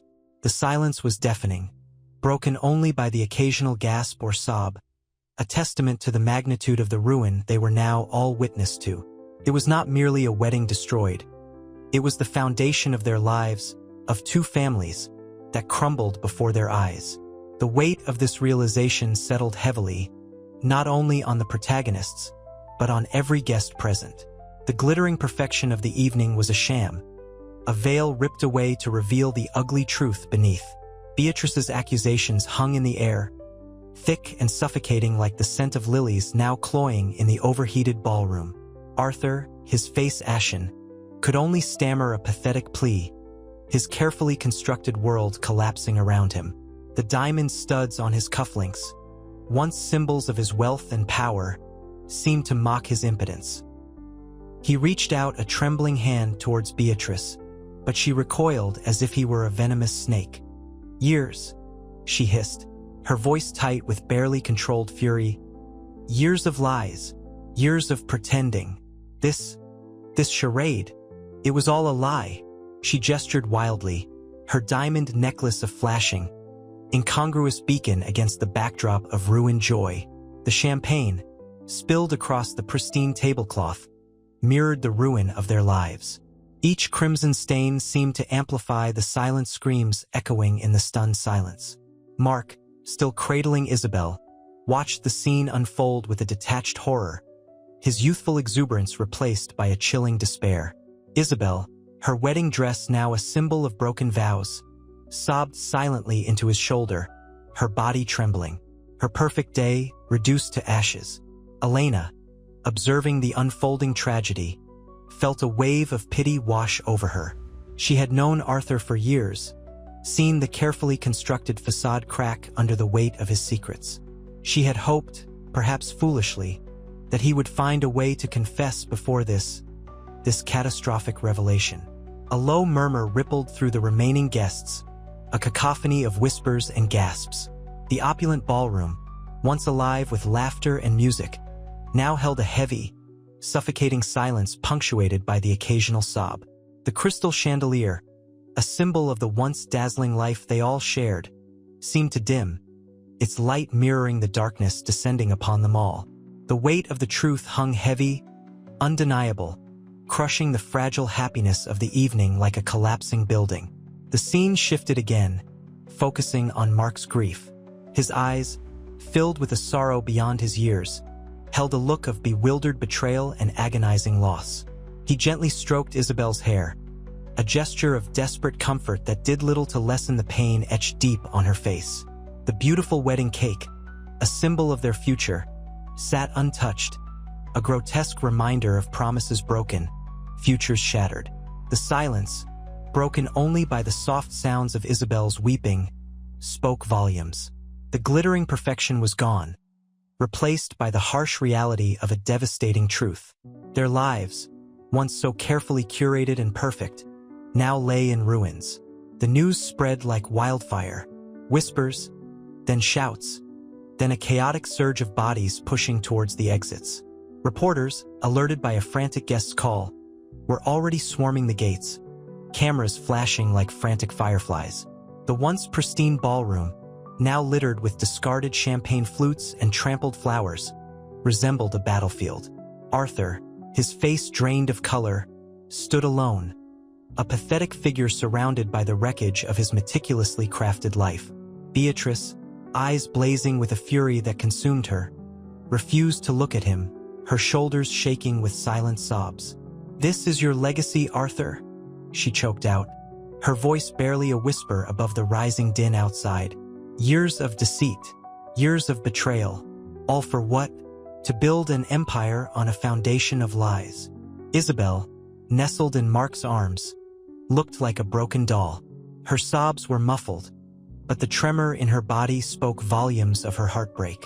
Mark, his jaw clenched tight, held her protectively, his eyes dark with a simmering rage that threatened to explode. He hadn't uttered a word since Elena's bombshell, his silence a testament to the depth of his pain and betrayal. Elena, unnoticed in the periphery, watched the scene unfold. The weight of her revelation pressed heavily on her chest, a mixture of guilt and a strange sense of liberation. She had shattered a gilded cage, but in doing so, she had also set free a torrent of pain. She saw the flash of cameras outside, the expectant faces of the press, and a cold dread washed over her. The scandal was no longer confined to the Blackwood family. It was public. Their carefully cultivated image, their reputation, was in tatters. The scene shifted to the manic energy outside the mansion gates. The flash of cameras blinded, the shouts of reporters deafened. Arthur, desperately trying to regain control, attempted to address the growing throng. His words, however, were lost in the cacophony of questions and accusations. The weight of his deception, now exposed for all the world to see, crushed him. His carefully constructed world, his empire of wealth and power, was dissolving into the chaos around him. The glittering facade was gone, replaced by a brutal, unforgiving reality. He was exposed, stripped bare, left vulnerable to the judgment of the world. The once impenetrable fortress of his wealth and power now stood crumbling and breached, its walls ravaged by the storm of truth. The once silent suffering of many, now unleashed into a furious torrent of accusations and recriminations, served as a stark and unforgiving judgment. The chaos spilled onto the manicured lawns, the elegant wedding guests now a frenzied mob.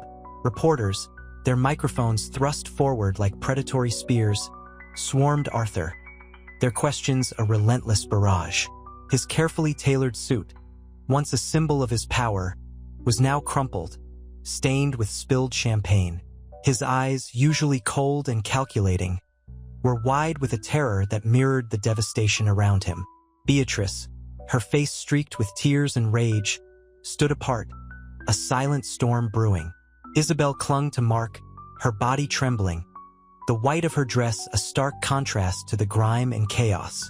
Mark's protectiveness was a tangible shield, but his eyes, usually full of laughter, reflected a deep, icy fury. "Arthur," Beatrice's voice cut through the din, each word a shard of ice. This is your legacy. All these years, all this deception. For what?" Her voice cracked, revealing the raw agony beneath her fury. The meticulously crafted illusion of their perfect family lay shattered, reduced to the debris of 1,000 broken dreams.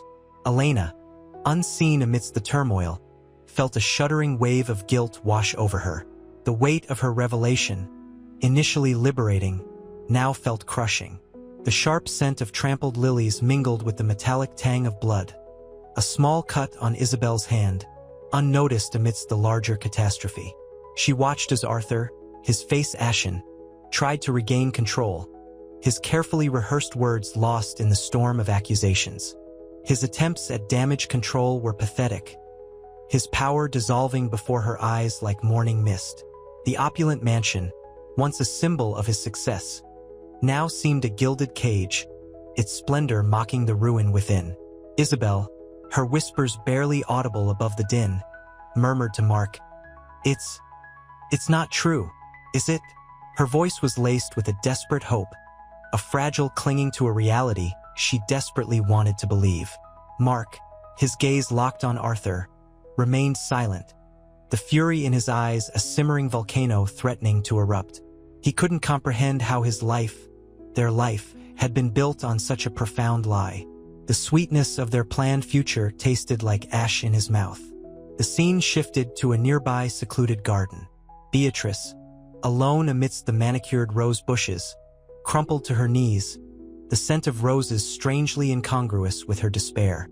Her sobs were choked and ragged, the carefully maintained composure of years crumbling before the weight of betrayal.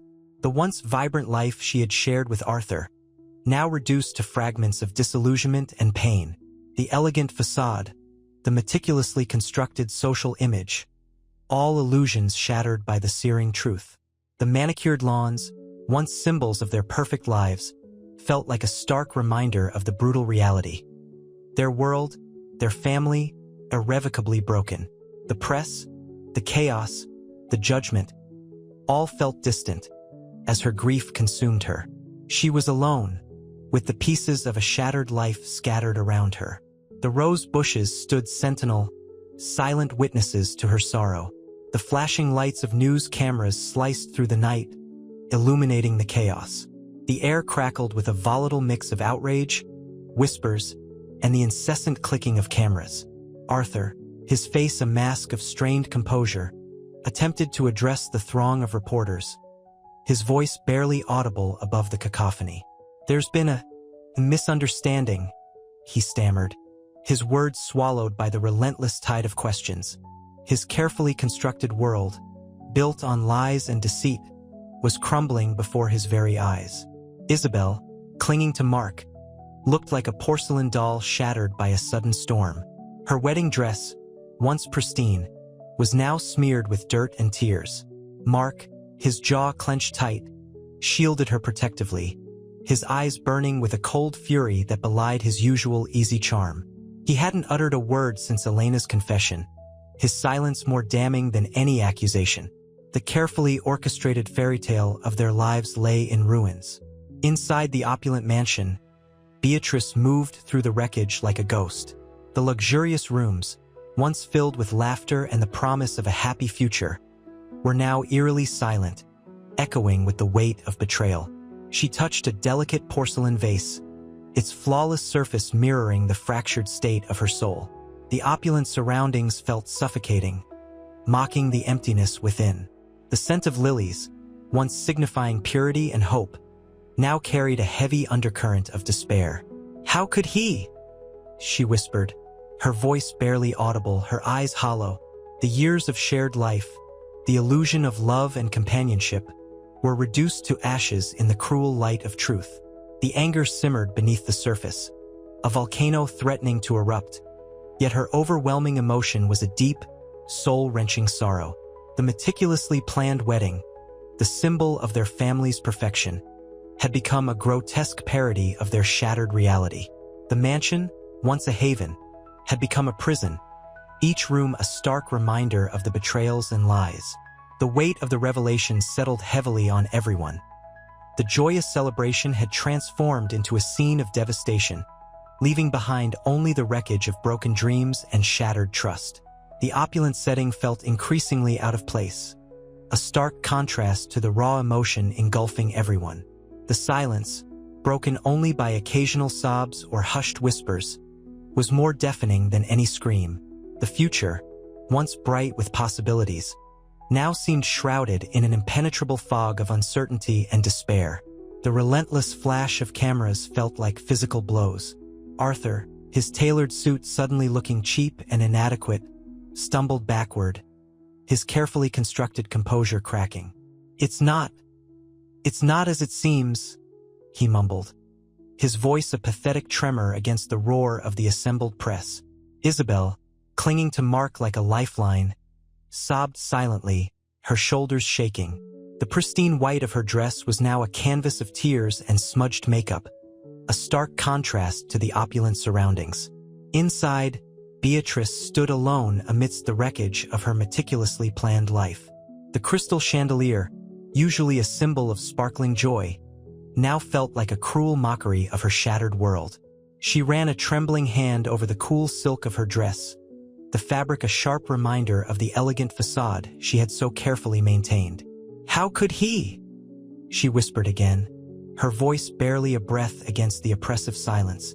The anger, a simmering volcano, threatened to erupt, but sorrow, a deep, bone-chilling sorrow, held it captive. The opulent rooms, once filled with laughter and whispered secrets, now mocked her with their empty grandeur. Each piece of furniture, each carefully chosen artwork, was a painful reminder of a life built on a foundation of lies. She stared at her reflection in a polished mahogany table, seeing a stranger staring back, a woman etched with betrayal and despair. The once vibrant color had drained from her face, leaving only a pale, ghostly pallor. Mark, his face a mask of stony fury, pulled Isabel closer, his silence a deafening condemnation. He hadn't spoken since Elena's confession, his gaze fixed on the swirling chaos outside, a storm mirroring the tempest raging within him. The weight of his mother's deceit, the shattered dreams, and the crushing reality of his relationship with Isabel pressed down on him. The future, once a radiant tapestry of shared joy, was now a tangled mess of broken threads. He felt the crushing weight of his own complicity, his naivete stinging more than any public humiliation. He squeezed Isabel's hand, a silent promise of support in the face of overwhelming adversity. The fairy tale ending they had envisioned was irrevocably lost, but the raw, honest pain they shared in this moment forged an unexpected bond, a different kind of beginning. The opulent mansion, once a symbol of their future, now symbolized the ruins of their past. The opulent ballroom, once shimmering with light and laughter, now felt like a mausoleum. Dust motes danced in the weak sunlight filtering through the drawn curtains, illuminating the debris of a shattered celebration, discarded champagne flutes, crumpled napkins, a single, abandoned bridal slipper. Arthur, his face a mask of weary defeat, sat slumped in a gilded chair, the weight of the world pressing down on his stooped shoulders. The whispers of the scandal still echoed in his ears, a relentless chorus of betrayal and deceit. Beatrice, her composure finally unraveling, paced the room like a caged animal. The silk of her dress rustled against the polished floor, a sibilant counterpoint to the silence. "How could you do this to me, Arthur?" she hissed, her voice raw with pain. Her eyes, once bright and full of life, were now hollow, reflecting the emptiness within. He looked up, his gaze meeting hers, but offering no solace. I didn't mean for it to," he began, his voice trailing off, lost in the labyrinth of his own justifications. "Didn't mean for it?" Beatrice's voice rose, sharp and cutting. "You destroyed everything. Our marriage, Isabel's happiness, everything." Tears streamed down her face, mingling with the remnants of her meticulously applied makeup. The scent of expensive perfume, usually a symbol of elegance, now clung to her like the bitter aroma of regret. A heavy silence descended, broken only by the faint ticking of a grandfather clock in the hallway, each tick a sharp reminder of time irreversibly lost. The weight of his actions pressed down on Arthur, suffocating him. He saw, in Beatrice's ravaged face, the reflection of his own moral bankruptcy. He had built his empire on lies, and now the edifice was crumbling around him, burying him beneath the ruins. The once vibrant tapestry of his life was now a tattered, threadbare cloth, its beauty faded, its strength broken. The cold, polished surfaces of the room seemed to amplify the silence, emphasizing the chasm that now separated him from his wife, from his daughter, from any semblance of peace. The next morning, sunlight, pale and hesitant, crept into the wreckage of the ballroom. Beatrice, eyes swollen and red-rimmed, sat alone amidst the debris, a single tear tracing a path through the dust on her cheek. The opulent room felt alien, a gilded cage where her carefully constructed life had imploded. The silence was broken only by the rhythmic drip of a leaky faucet, each drop echoing the relentless drip, drip, drip of her shattered world. She picked up a discarded photograph, a smiling Isabel in her wedding dress, her arm around a beaming Mark. The image was a cruel mockery, a testament to a happiness brutally snatched away. A soft knock echoed, and Elena entered, her face etched with a mixture of sorrow and guilt. She carried a steaming cup of tea, her movements hesitant, unsure. "Mrs. Blackwood?" she began softly, her voice thick with emotion. I wanted to offer you this." Beatrice took the cup, her fingers trembling. "Thank you, Elena," she whispered, her voice barely audible. The warmth of the tea was a small comfort against the icy chill of betrayal. She looked up at Elena, her gaze searching. Did you know?" Elena's eyes filled with tears. "I did, Mrs. Blackwood. For years. I should have spoken sooner." Her voice choked with emotion. "I was loyal to Mr. Blackwood, but my loyalty was misplaced. I failed you all." A heavy sigh escaped Beatrice's lips. "There's no blame to be placed on you, Elena. The blame rests solely with Arthur. His deceit, his selfishness. It's almost incomprehensible." A long silence stretched between them, punctuated only by the ticking clock and the distant sounds of the city stirring to life. The weight of their shared sorrow hung heavy in the air, a palpable thing. Beatrice looked at the shattered remnants of the wedding, then at Elena, her loyal servant for so many years, now burdened by the same devastating truth. A flicker of understanding passed between them, a shared acknowledgement of the profound loss they both experienced. It wasn't just a ruined wedding. It was the destruction of trust, of family, of everything they had known. But amidst the rubble, a fragile hope began to bloom, a seed of resilience taking root in the barren landscape of their broken lives. The path to healing would be long and arduous, but in this shared grief, a tentative step towards forgiveness was taken. The acrid smell of burnt sugar and expensive champagne lingered in the air, a grotesque perfume clinging to the shattered remnants of the Blackwood wedding. Arthur, alone in his cavernous study, stared at the swirling amber liquid in his glass, its warmth a stark contrast to the icy dread gripping his heart. The opulent room, usually a sanctuary, felt like a prison. Each tick of the grandfather clock was a hammer blow, each chime a cruel reminder of time relentlessly marching on, leaving him stranded in the wreckage of his own making. He swirled the brandy, the mahogany of his desk reflecting the flickering gaslight. His reflection stared back, a stranger etched with lines of exhaustion and regret. The newspapers lay scattered across the desk, their headlines screaming of his deceit, his downfall. Isabel's face, once vibrant with joy, now haunted him, twisted in a mask of betrayal and heartbreak. A soft knock. He didn't answer. Another, more insistent. He sighed, a sound heavy with despair. "Come in," he rasped, his voice hoarse from disuse. Beatrice entered, her face pale and drawn, her eyes devoid of the spark he once found so captivating. She moved with a quiet dignity that both saddened and angered him. "Arthur," she began, her voice barely a whisper, each word a carefully chosen weapon. "I need to know everything." He remained silent, the brandy glass trembling slightly in his hand. The silence stretched, taut and suffocating, filled only with the rhythmic ticking of the clock. He knew he couldn't hide anymore. The truth, like a venomous serpent, had already coiled around him, its fangs sunk deep. He met her gaze, his own eyes brimming with unshed tears. "There's nothing left to hide, Beatrice," he confessed, his voice cracking. "Mark, he's my son." The words hung in the air, heavy and suffocating.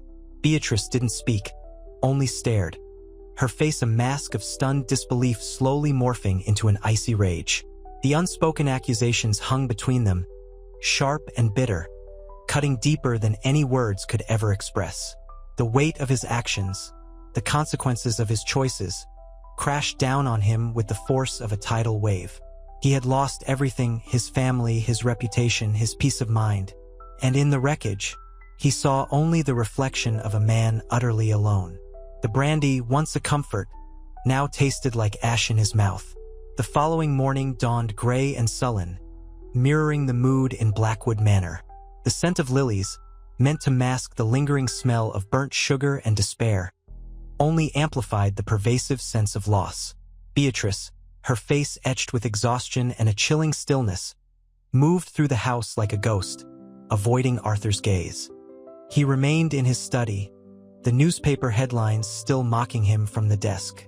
His expensive suit, usually impeccable, was rumpled, his tie loosened, his usually sharp features softened by shadows of sleepless nights. A soft rapping came at the door. "Enter," he croaked.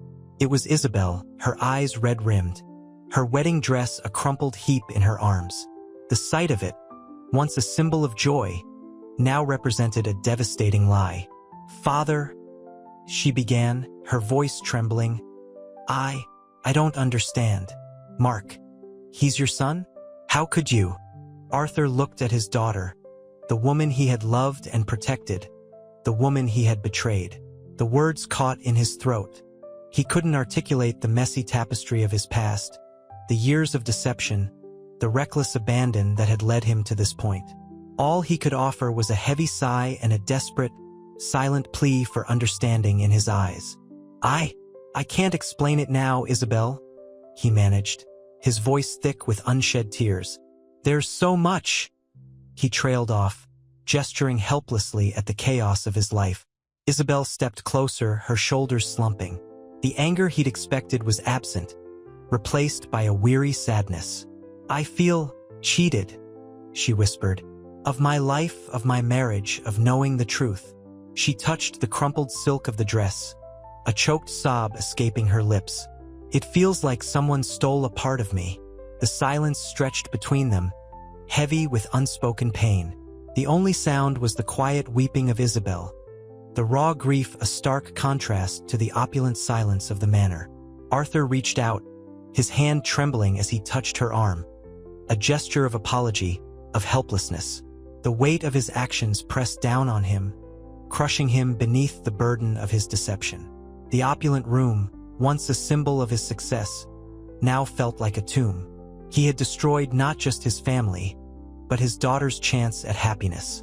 The realization struck him with a fresh wave of despair, leaving him utterly broken. The repercussions of his actions echoed throughout the silent manor, a testament to the devastating consequences of a life lived in secret.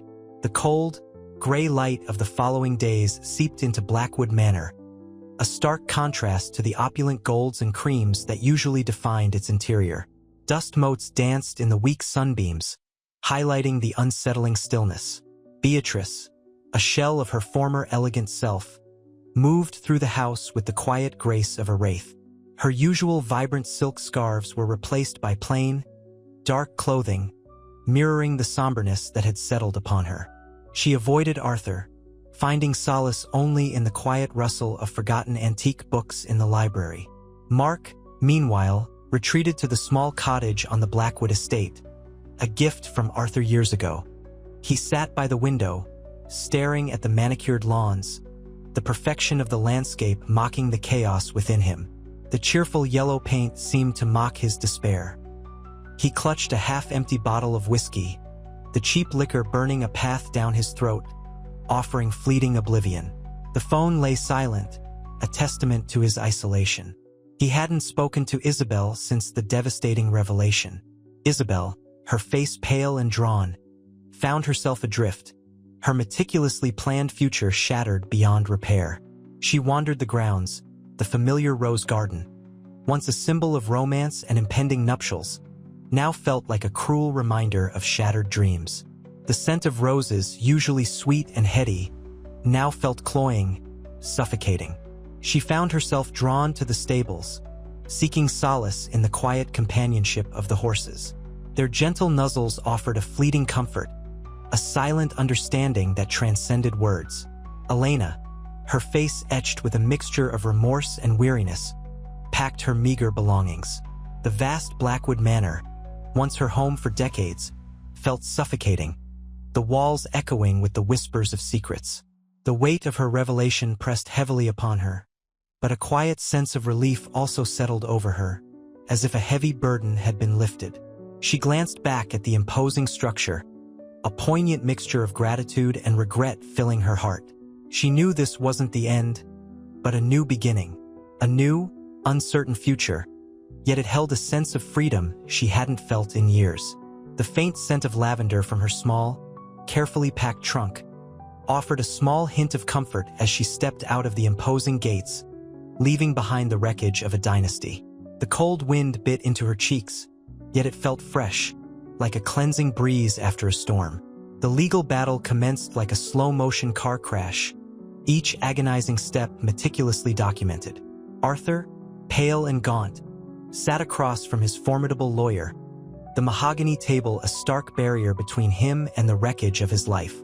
"They want everything," his lawyer murmured, the words a death knell.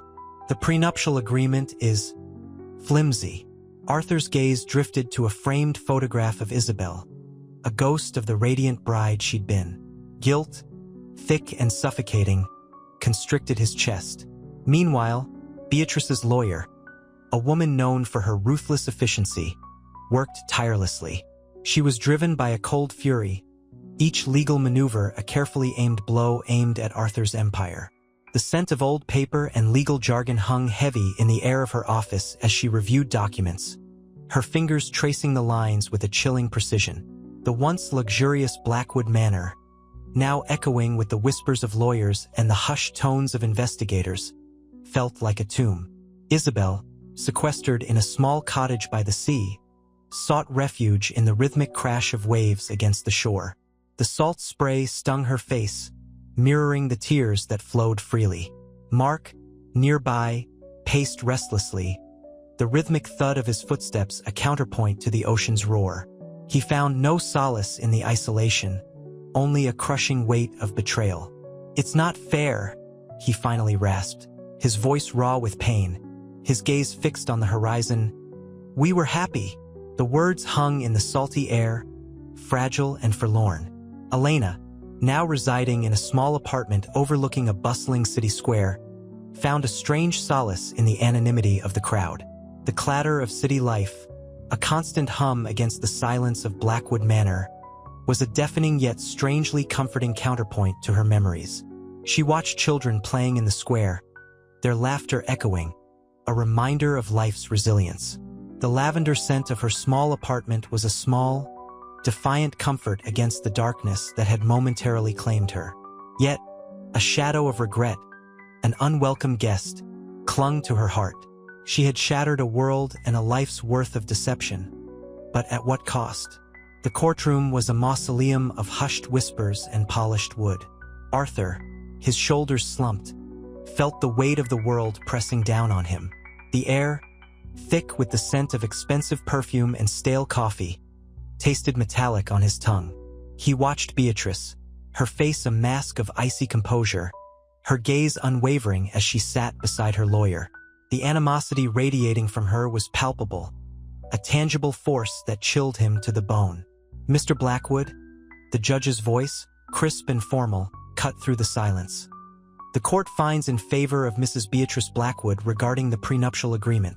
The words hung in the air, heavy and final. Arthur felt a cold dread creep into his heart, a chilling premonition of the financial ruin that awaited him. He glanced at Isabel, sitting a few rows back, her face pale and drawn. Her eyes, once bright with happiness, were now clouded with a sorrow that mirrored his own. Later, in the sterile privacy of his lawyer's office, Arthur stared at the meticulously drawn-up settlement. The figures blurred, a dizzying cascade of zeros that represented the dismantling of his empire.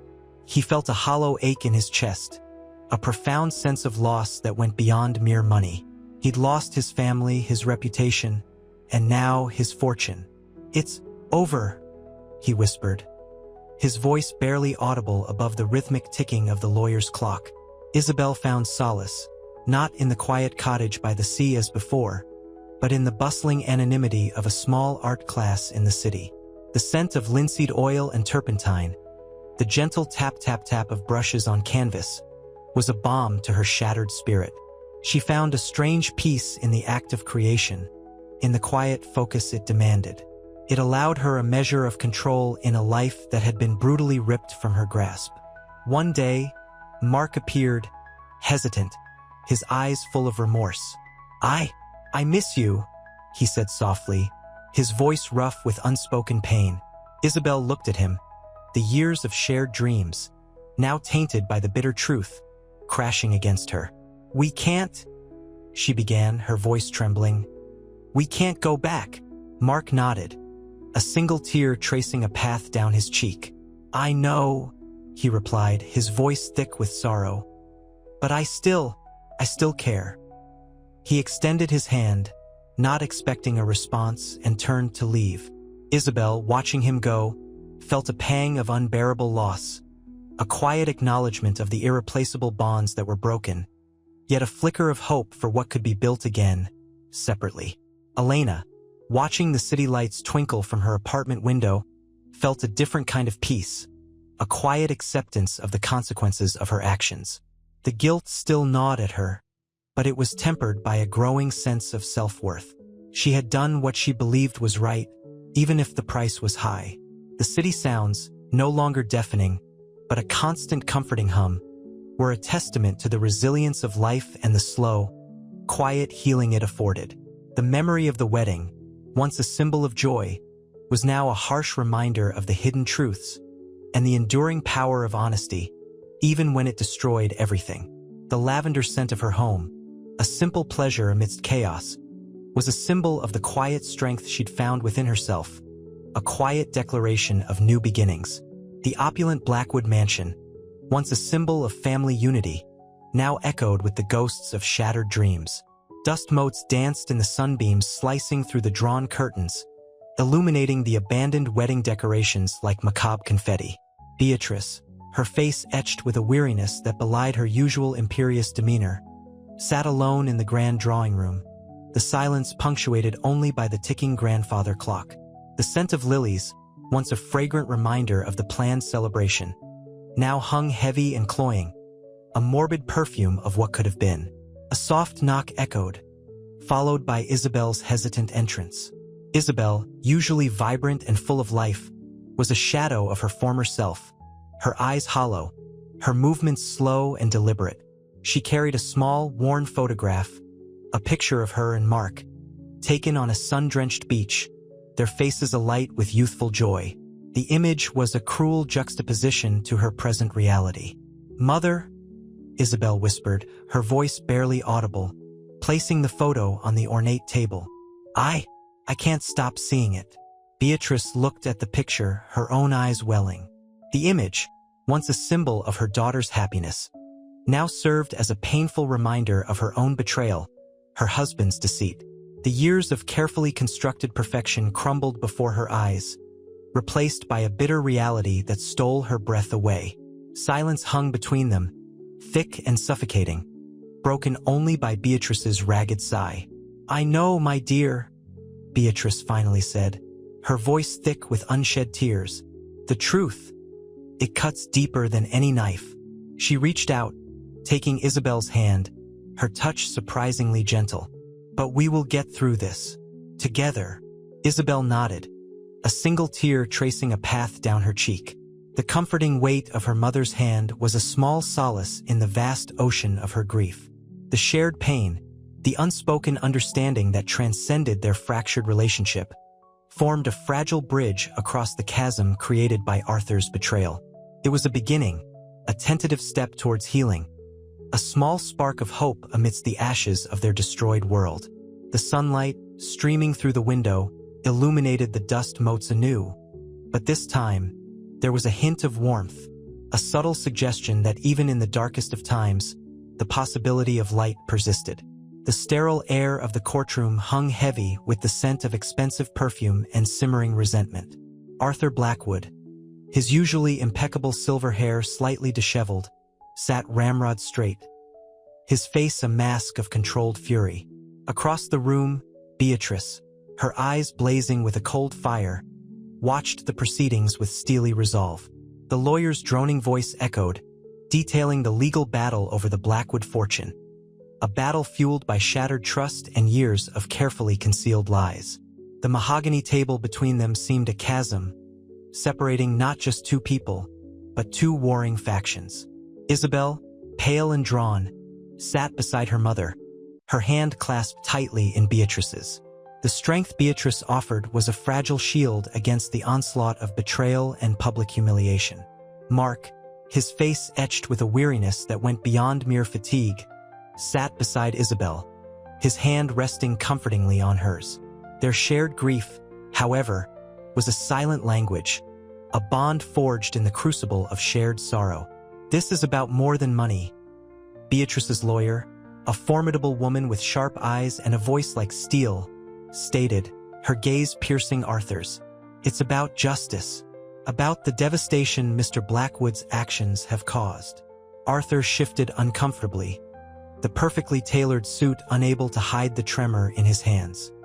His attempt to speak was cut short by a choked sob from Isabel. The fragile truce between mother and daughter threatened to shatter. Beatrice squeezed Isabel's hand, a silent reassurance in the face of overwhelming pain. The courtroom, a sterile environment usually devoid of emotion, became a stage for the raw, unfiltered grief of a family torn apart. The judge's gavel fell, a sharp crack that sliced through the heavy silence. The proceedings were adjourned, but the battle was far from over. Outside, the flashing cameras and the relentless press captured the spectacle, turning the Blackwood family tragedy into a public spectacle. Isabel and Mark, overwhelmed by the media frenzy, sought refuge in a quiet corner, the weight of the world bearing down on them. The shared pain, however, was a thread connecting them, a promise that whatever the future held, they would navigate it together. The fight for their future and their right to heal was just beginning. The seeds of forgiveness remained dormant, buried beneath layers of pain and disillusionment. But the first steps towards a semblance of peace had been taken. The courtroom might have adjourned, but the war within their hearts continued. The sterile scent of antiseptic clung to the air in the small, sparsely furnished lawyer's office. Isabel stared out the window, the city's relentless pulse a jarring counterpoint to the quiet turmoil within her. Mark's hand, large and comforting, rested on hers. His silence, heavy with unspoken empathy, was more potent than any words. "It's a lot to take in," she whispered, her voice barely audible above the city's hum. Mark squeezed her hand, his thumb stroking her knuckles. "We'll face it together, I.S.A. Always." His voice was steady, but the tremor in his hand betrayed his own struggle. The lawyer, a kind-faced woman named Ms. Davies, cleared her throat. "The division of assets is complex. Your father's will is ambiguous, to say the least. Beatrice is contesting several clauses." Isabel flinched. The thought of another legal battle, another public dissection of her family's ruin, felt crushing. "Does this mean more court appearances?" Her voice cracked. Ms. Davies nodded, her expression sympathetic. "I'm afraid so, but we'll fight for what's rightfully yours. We have a strong case." The weight of their situation pressed down on them, a suffocating blanket of betrayal and uncertainty. The opulent Blackwood mansion, once a symbol of privilege and security, now represented only the wreckage of shattered dreams. The beautiful wedding, a fairy tale turned nightmare, was just a vivid, painful memory. Even the love they shared, once so strong, felt fragile, threatened by the shadow of their shared secret. Mark leaned closer, his gaze intense. "We'll get through this, Isabel. We'll build something new, something real, from the ashes of all this." His words, though filled with hope, carried the undercurrent of exhaustion, of a man bearing a burden far too heavy. His eyes, usually sparkling with warmth, were shadowed with fatigue and sorrow. The city lights blurred through Isabel's tears, reflecting the uncertainty of their future. A future built not on fairy tale romance, but on the painful reality of their shared secret. The fight for their future, a future devoid of the Blackwood fortune, was just beginning. The lawyer's words, offering legal strategies and reassurances, faded into the background, drowned out by the unspoken anguish hanging heavy in the air. The fight for their emotional survival was far more daunting than any legal battle.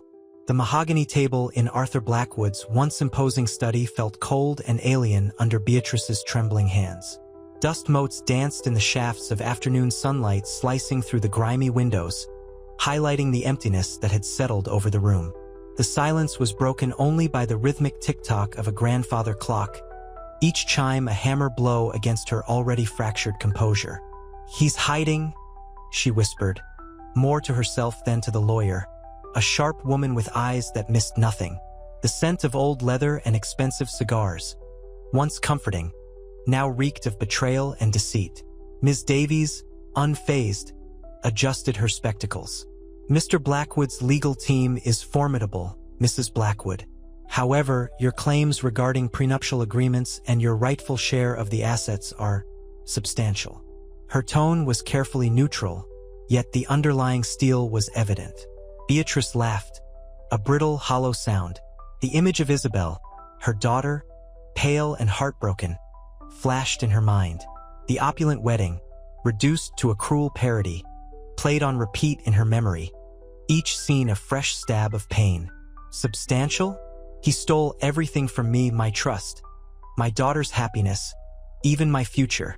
Tears welled in her eyes, blurring the opulent surroundings. The lawyer handed her a tissue. "Your emotional distress is understandable, Mrs. Blackwood, but focusing on the legal aspects is crucial at this stage.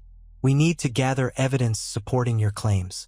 The media frenzy," she paused, choosing her words carefully, "could be leveraged to our advantage or it could be disastrous. We need to control the narrative." Beatrice wiped her eyes, her gaze hardening. The thought of the press, their insatiable hunger for scandal, sent a shiver down her spine. Yet, a spark of defiance ignited within her. "I won't let him get away with this," she declared, her voice regaining its strength, laced with a newfound resolve. "He will pay for what he's done. He'll pay for every lie, every secret, every broken promise." The scent of lilies, Isabel's favorite, from the wilting bouquet on the nearby desk, was suddenly sharp and overwhelmingly sad. The fight for financial recompense felt secondary to the battle to reclaim her dignity and her daughter's future. The fight, she realized, had just begun. The courtroom was a stifling box of polished mahogany and hushed whispers. Arthur Blackwood, his face etched with the weariness of a man carrying a mountain of guilt, sat ramrod straight, his expensive suit doing little to mask the tremor in his hands.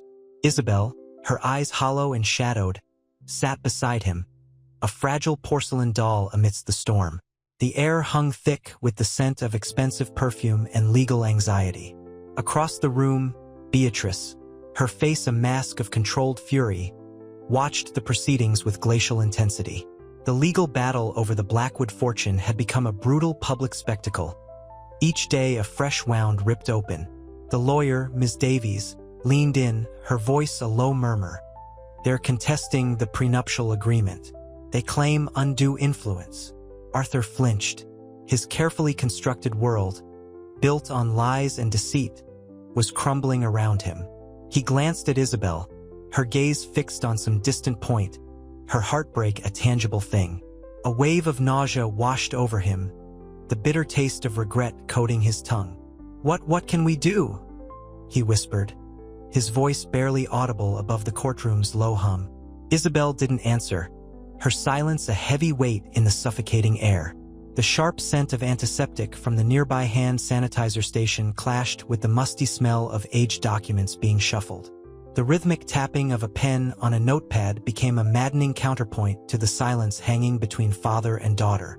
Outside, the city roared, oblivious to the private tragedy unfolding within those walls. The judge's gavel fell, a sharp crack in the suffocating tension. The legal wrangling continued, a relentless barrage of accusations and denials. The weight of his actions, the devastation he'd caused, pressed down on Arthur with the crushing force of a tidal wave. He saw his reflection in the polished surface of the table. A broken man, stripped bare of his wealth, his power, and his family. The opulent life he'd craved, The life he'd built on lies lay in ruins. He longed for the quiet dignity of his study, the solace of his cigars, but those comforts were gone, replaced by the harsh reality of his actions. The trial, a relentless exposure of his deepest secrets, was far from over, and the most devastating consequences were still yet to come. The silence in the courtroom was broken only by the rhythmic thump of the judge's gavel, each strike echoing the shattering of his carefully constructed life. The sterile scent of antiseptic clung to Isabel, a stark contrast to the lingering perfume of her ruined wedding day. She sat across from Mark in a small, sparsely furnished counseling room, the muted colors a reflection of their shattered hopes. The silence between them was thick with unspoken grief, punctuated only by the rhythmic ticking of a clock on the wall, each tick a hammer blow against the fragile remnants of their relationship. Mark avoided her gaze, his hands clenched tightly in his lap, his knuckles white. The muted sunlight filtering through the blinds cast long shadows across the room, emphasizing the vast gulf that had opened between them.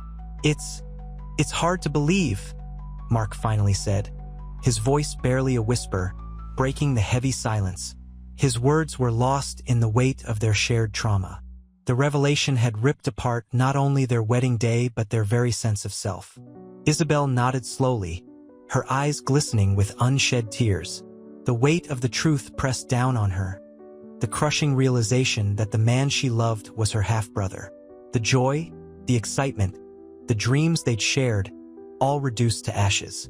The opulent wedding, a spectacle of wealth and grandeur, seemed like a cruel joke now, a macabre celebration of their unwitting incest. "I keep replaying it in my head," Isabel whispered, her voice trembling.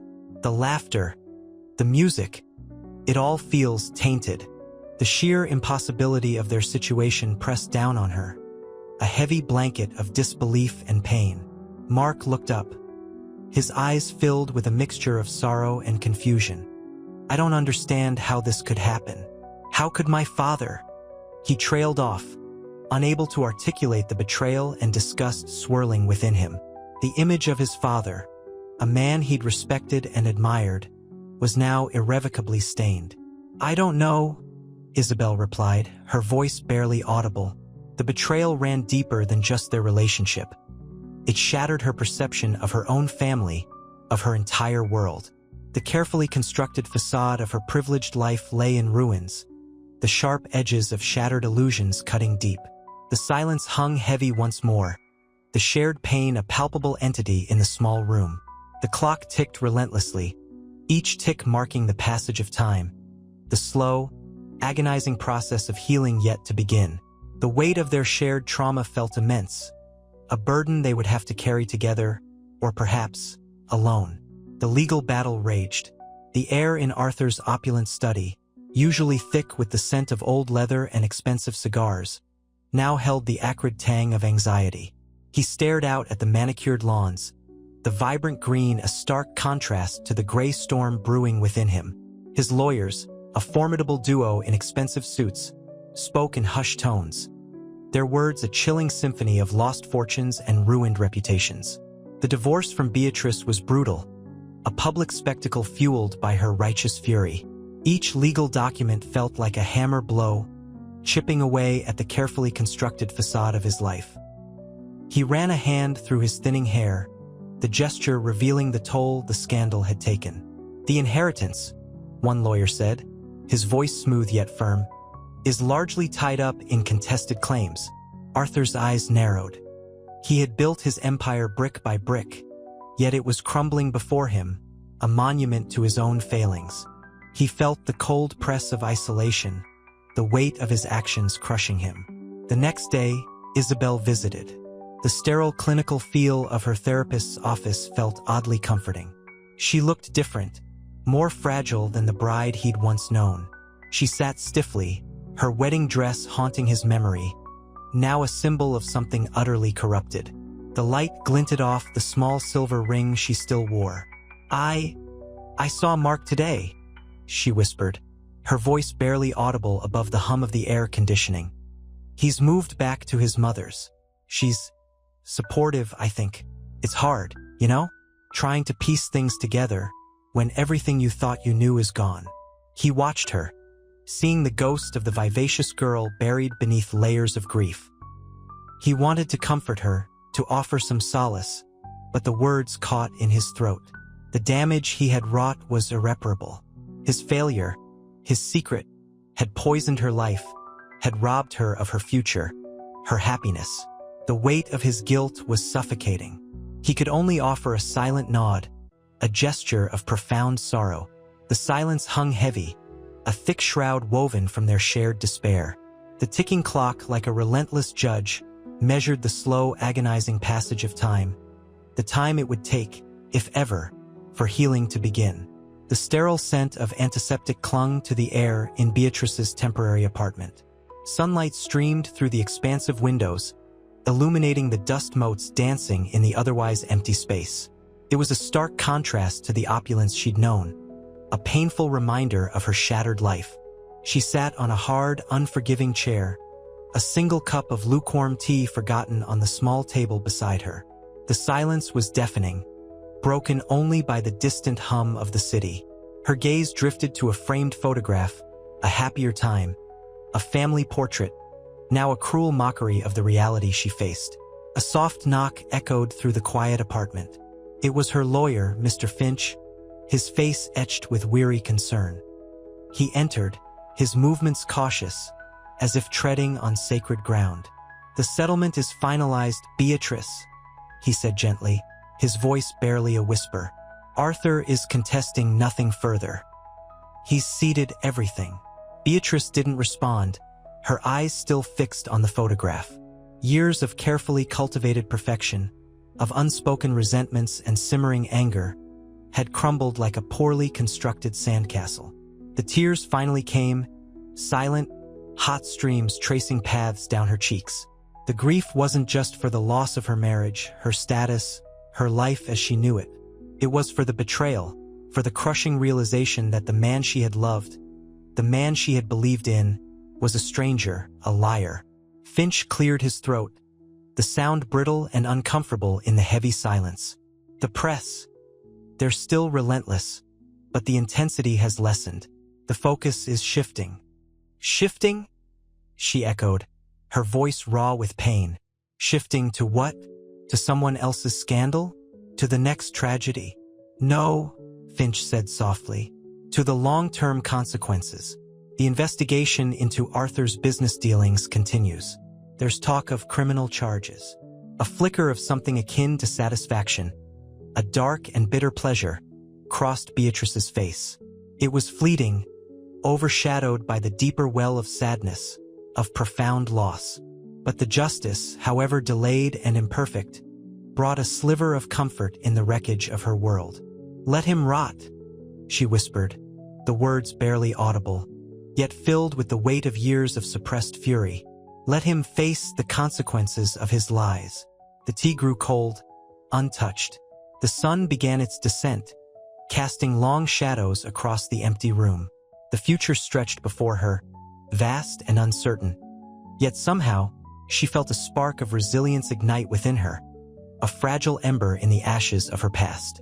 The chipped paint of the motel room wall seemed to mock Isabel's carefully applied makeup.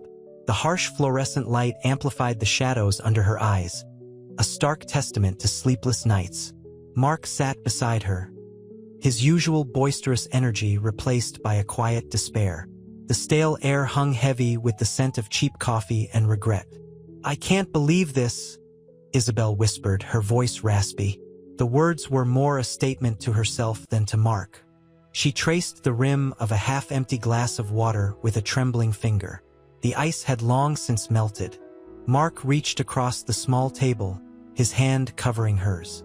"Neither can I, Izzy, but it's true.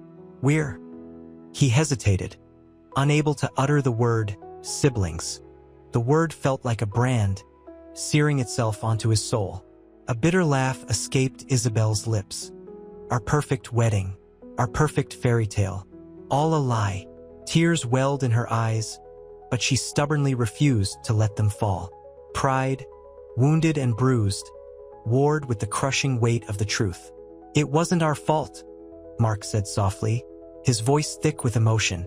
None of this was our fault. He squeezed her hand, offering a silent reassurance that felt fragile and inadequate. He knew that wasn't quite true. He knew the casual ease he'd had with Isabel had probably been fueled by an unconscious awareness of a deeper connection. The silence that followed was thick and heavy, filled only with the hum of the refrigerator and the distant sounds of traffic. Isabel stared at the peeling wallpaper, a kaleidoscope of faded floral patterns. Each one seemed to mock the vibrant tapestry of her life that had been so brutally unraveled. "What do we do now?" Isabel finally asked, her voice barely a whisper, lost in the vast emptiness of the room.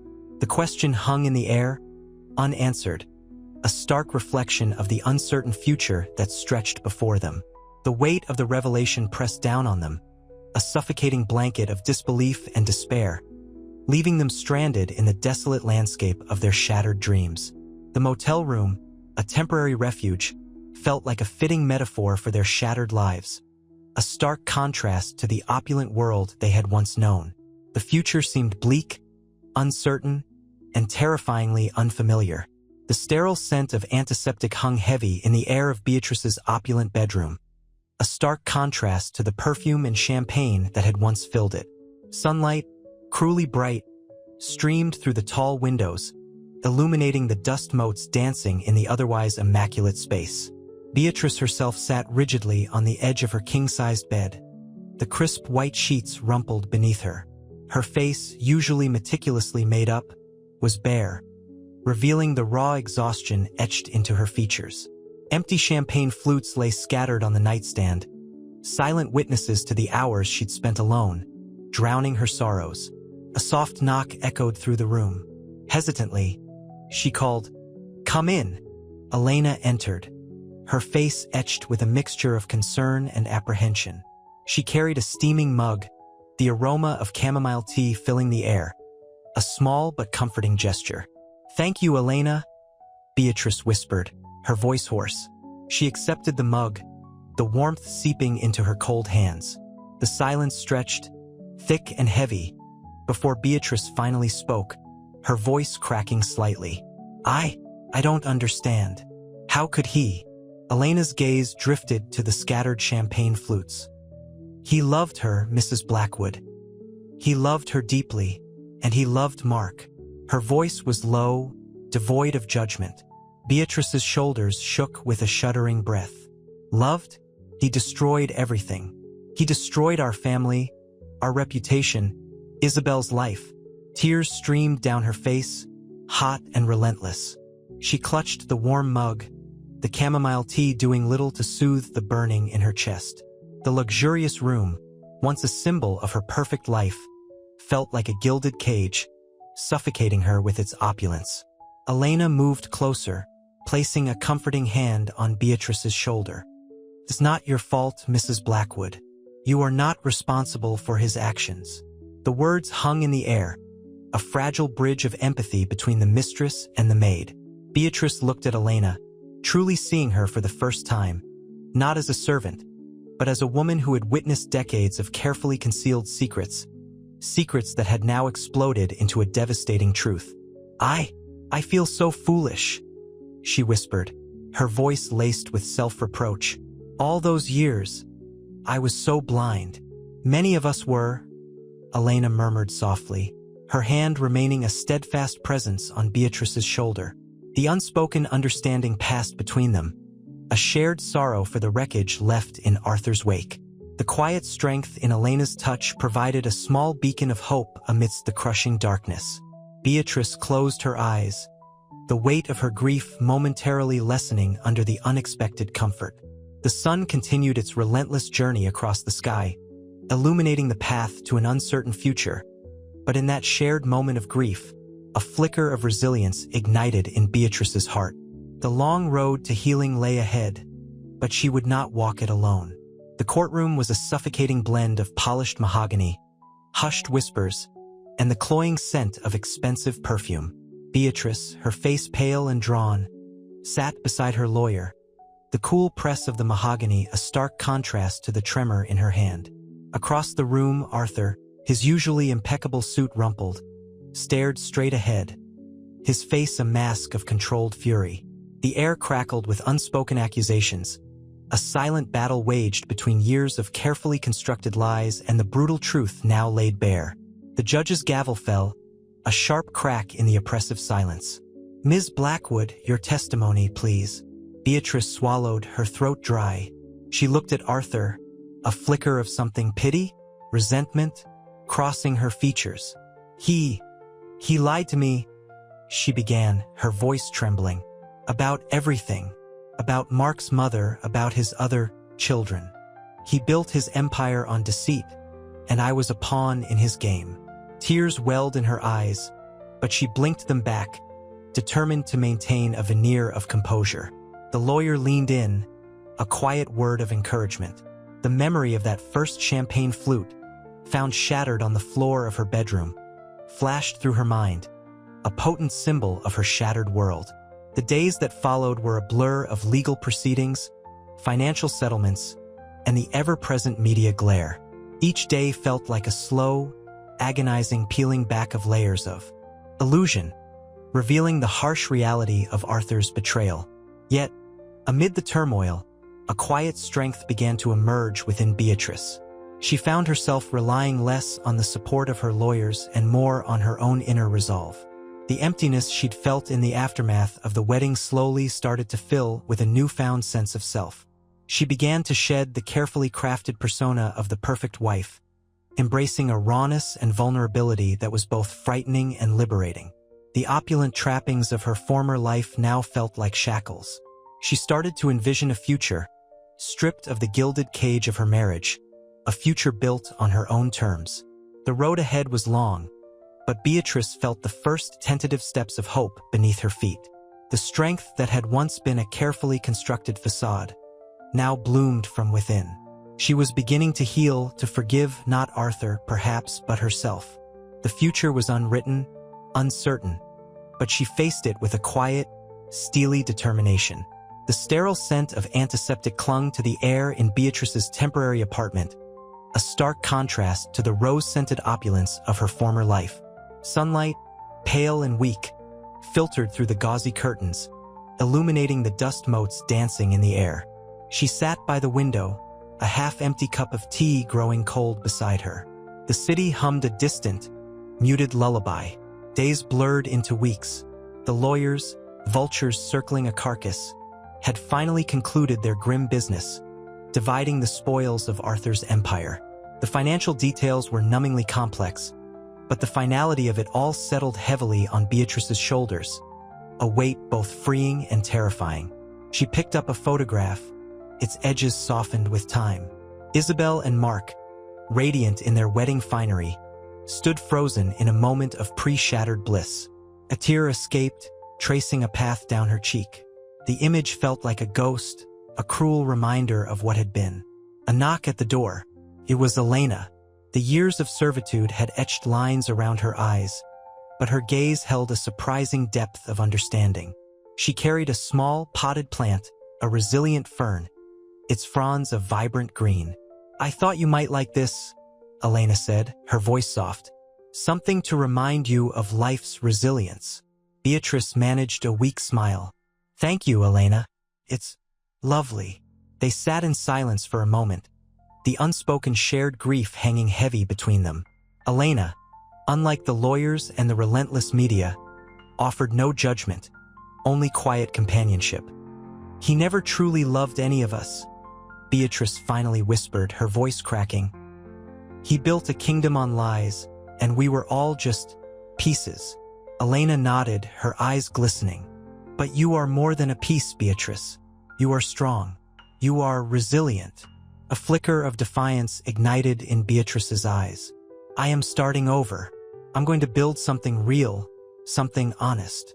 She looked at the fern, its green leaves a symbol of the life she intended to cultivate. The apartment felt less sterile now, less like a temporary holding cell, and more like a space where new life could begin to bloom. The weight on her shoulders hadn't entirely lifted, but it felt a little lighter, a little more manageable. She was forging a future from the ashes of her past, a future built not on deception, but on the hard-earned lessons of pain and betrayal. The sun, finally breaking through the clouds, cast a warmer, more hopeful light upon her face. The mahogany desk in Arthur's study felt colder than usual. Dust motes, illuminated by the afternoon sun, slanting through the tall windows, swirled in the silent air. He sat staring at a framed photograph of Isabel, her wedding dress a ghostly white in the picture. The memory of her face, radiant and hopeful, now felt like a cruel phantom limb. The silence, broken only by the rhythmic tick-tock of a grandfather clock, was deafening. He picked up a legal document, the crisp paper a stark contrast to the rough texture of his grief-worn hands. The divorce papers. Final. A knock echoed softly. His lawyer, Mr. Finch, entered, his face etched with a weary sympathy. "The settlement is complete, Mr. Blackwood," Finch said, his voice low. "Everything is finalized." Arthur nodded, his gaze fixed on the photograph. "So it's over. Everything." Finch hesitated. "There's something else, sir. Elena, she's left. She hasn't taken any of the severance pay. Just left."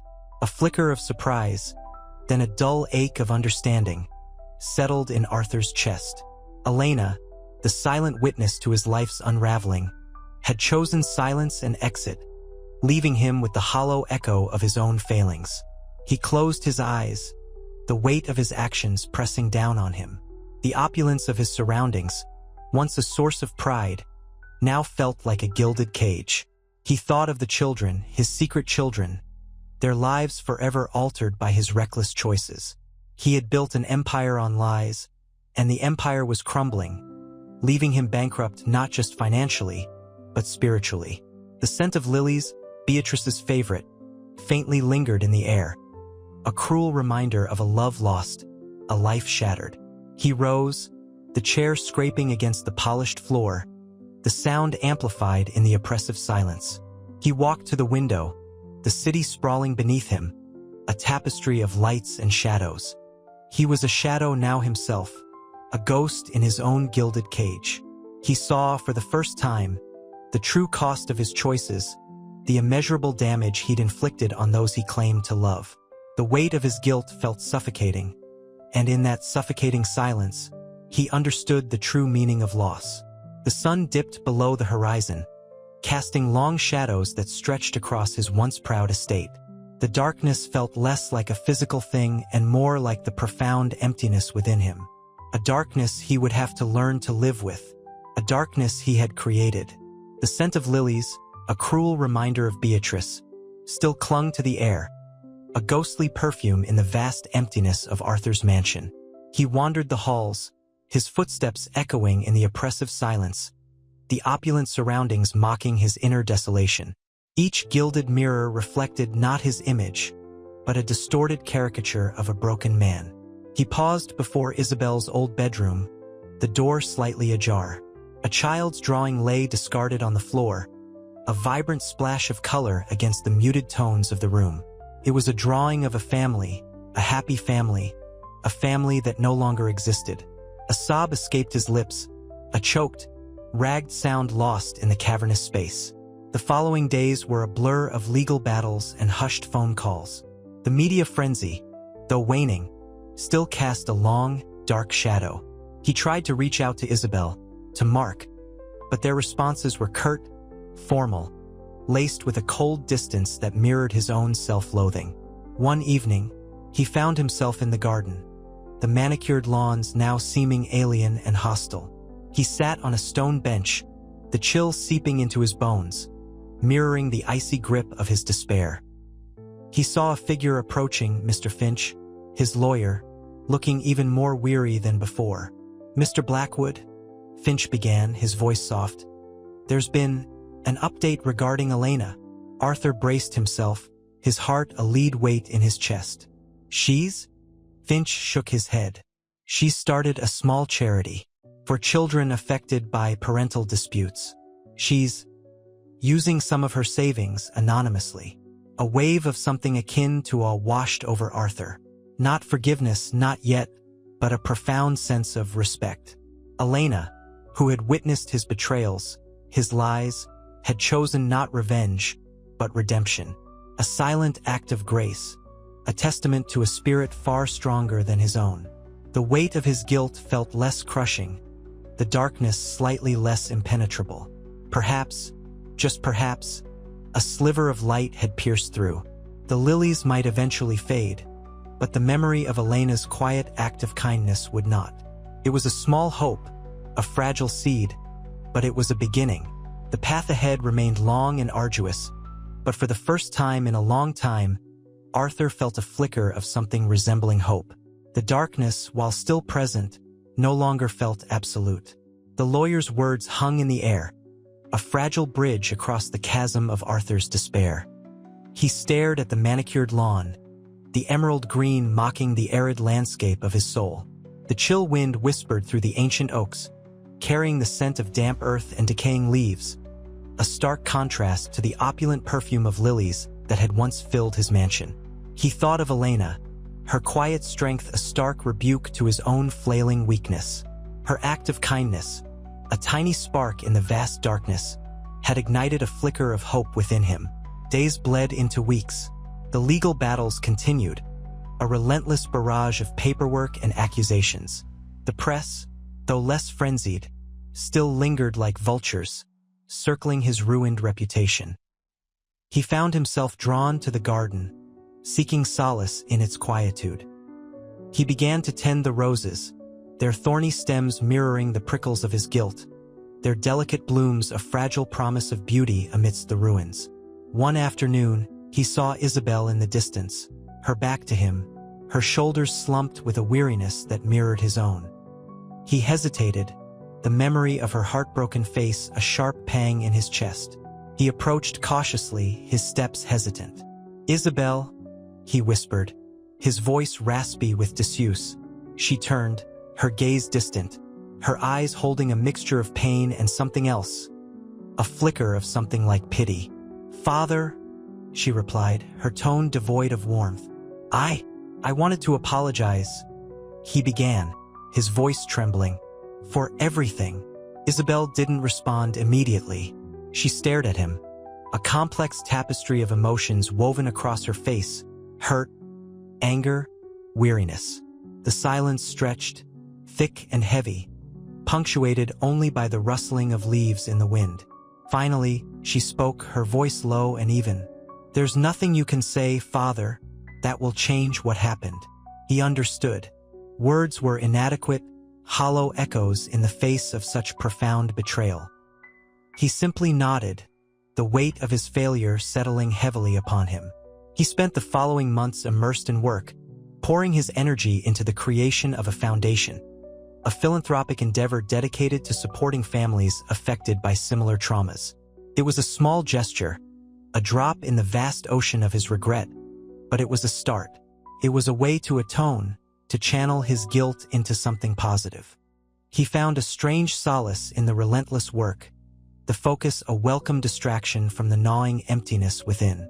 It was not forgiveness he sought, not yet, but a path toward redemption, a way to rebuild, not only his life, but perhaps, in some small way, to heal the lives he had so carelessly shattered. The road ahead remained long and arduous, but for the first time since the shattering revelation at his daughter's wedding, Arthur Blackwood felt a fragile sense of purpose, a faint glimmer of hope in the encroaching darkness. The crisp autumn air bit at Beatrice's cheeks as she walked the grounds of her former home, now a place of bitter memories. The once vibrant flower beds, meticulously tended by Arthur, were overgrown, mirroring the tangled state of her own heart. She clutched her handbag tightly, its leather cool against her skin, a stark contrast to the burning anger still simmering within. The silence of the estate pressed in on her, heavy and suffocating, broken only by the rustling of leaves under her feet. She paused by the old oak tree, its gnarled branches reaching towards the heavens like supplicating arms. It was under this very tree that Arthur had proposed, his words now sounding hollow and cruel. A sharp gust of wind whipped her hair across her face, stinging her eyes with unshed tears. She closed them, the image of Isabel's devastated face flashing behind her eyelids. Guilt gnawed at her, a constant companion since the wedding's collapse. She hadn't been a perfect wife, hadn't seen the cracks in Arthur's facade, hadn't recognized the warning signs. The realization hit her anew, a cold wave of self-reproach. She had been so blinded by wealth and security, she hadn't truly seen the man she married. A sob escaped her lips, ragged and uncontrolled. She sank onto a nearby bench, the cold would seeping into her bones. She hadn't been alone in her suffering. Mark, shattered and lost, had reached out, his grief mirroring hers. Their shared pain, however unexpected, had forged a fragile bond, a testament to their resilience. They'd started to talk, cautiously at first, sharing their pain, their anxieties about the future. The pain was still raw, yet amidst the ruins, something new was stirring, a seedling of hope stubbornly pushing through the hardened earth of their heartbreak. The sun dipped below the horizon, casting long shadows across the lawn. The chill intensified, reminding Beatrice of the icy grip of betrayal that had frozen her world. Yet, as darkness descended, a sense of quiet determination settled over her. She would not be defined by Arthur's failings. She would rebuild her life, piece by piece, brick by painful brick, and emerge stronger, wiser, and utterly independent. The road ahead was long and uncertain, but for the first time in months, Beatrice felt a flicker of hope, a quiet strength growing within the ashes of her ruined marriage. The scent of wood smoke from a nearby cottage wafted on the wind, a promise of warmth and a new beginning. She rose, brushing off her skirt, her gaze resolute. The future was unwritten, and she was ready to write her own story. The mahogany desk, usually gleaming under Arthur's meticulous care, was now cluttered with legal documents, each a stark reminder of his downfall. He ran a hand through his thinning hair, the gesture betraying the exhaustion etched deep into his face. The opulent study, once a symbol of his power, felt like a gilded cage. He picked up a framed photo of Isabel, her radiant smile a painful contrast to his current despair. "I failed you," he whispered, his voice rough with unshed tears. A soft knock echoed through the room. His lawyer, Mr. Davies, a man known for his unflappable demeanor, entered, his expression grave. "The settlement details are finalized, Mr. Blackwood," he began, his voice low and measured. "The division of assets. It's significant." Arthur nodded, numb.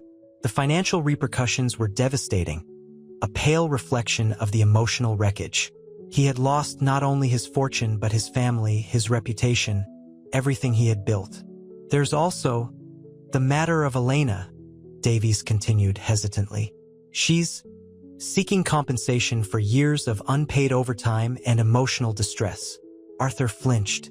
Elena, the woman who had been a silent observer of his life for decades, the keeper of his secrets, the one who ultimately brought his world crashing down. He'd underestimated her strength, her quiet resilience. The guilt, a heavy cloak, weighed him down. "She deserves it," he mumbled, his voice barely audible. He knew he couldn't fight it, didn't want to. He deserved the consequences. Later that evening, sitting alone in the vast emptiness of his once crowded dining room, the silence was deafening. The crystal chandeliers, usually shimmering with festive light, now seemed to mock him with their cold brilliance. He poured himself a drink, the amber liquid a pathetic attempt to soothe the burning ache in his soul. He hadn't been a good father, a good husband, a good man. The realization, stark and brutal, hit him with the force of a physical blow. The hollow clinking of ice against glass was the only sound in the cavernous room. His reflection stared back at him from the polished surface of the mahogany table, a haunted, defeated man.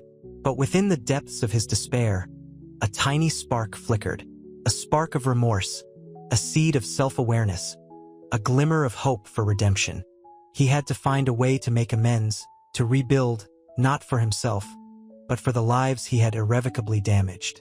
The road ahead would be arduous, but for the first time since the shattering revelation, Arthur Blackwood felt the weight of responsibility, not of wealth and power, but of genuine remorse.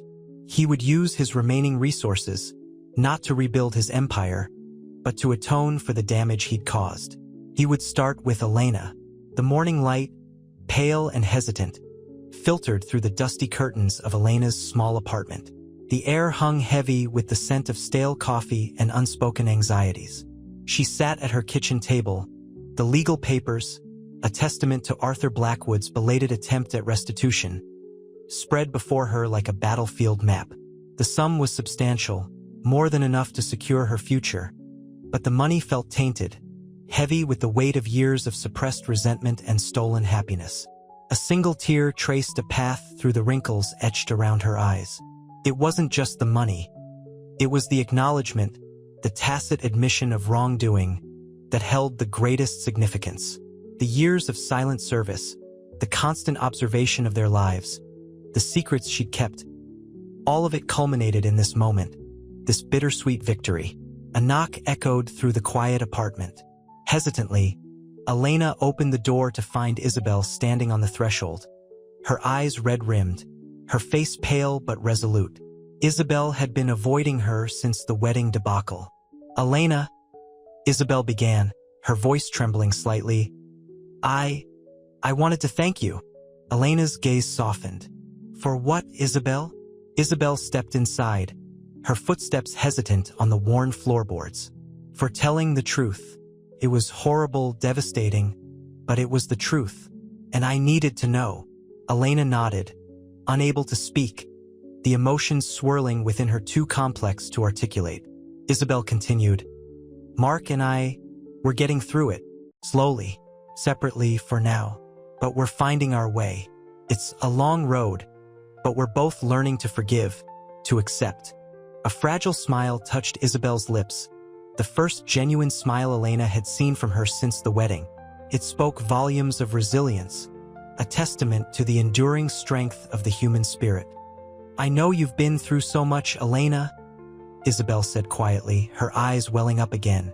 "You were loyal to us for so many years, and it cost you. I can't imagine how difficult that must have been."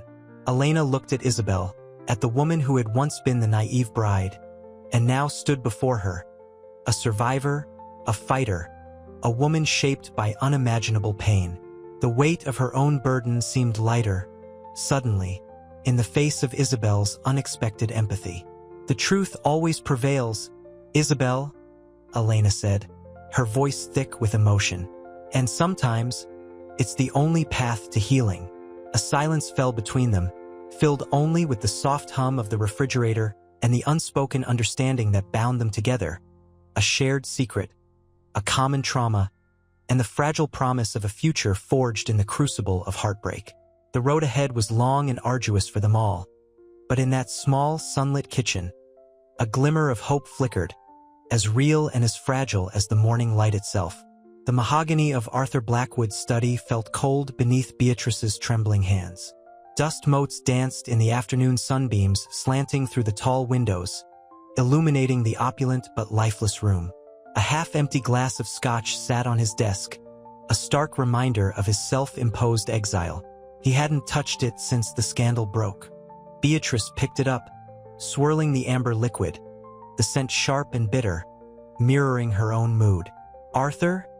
she began, her voice barely a whisper, the years of carefully constructed composure cracking under the weight of betrayal. I need to understand." He looked up, his eyes, once sharp and calculating, now dull and weary. The weight of his actions pressed heavily upon his lined face. He ran a hand through his thinning silver hair, a gesture of profound weariness.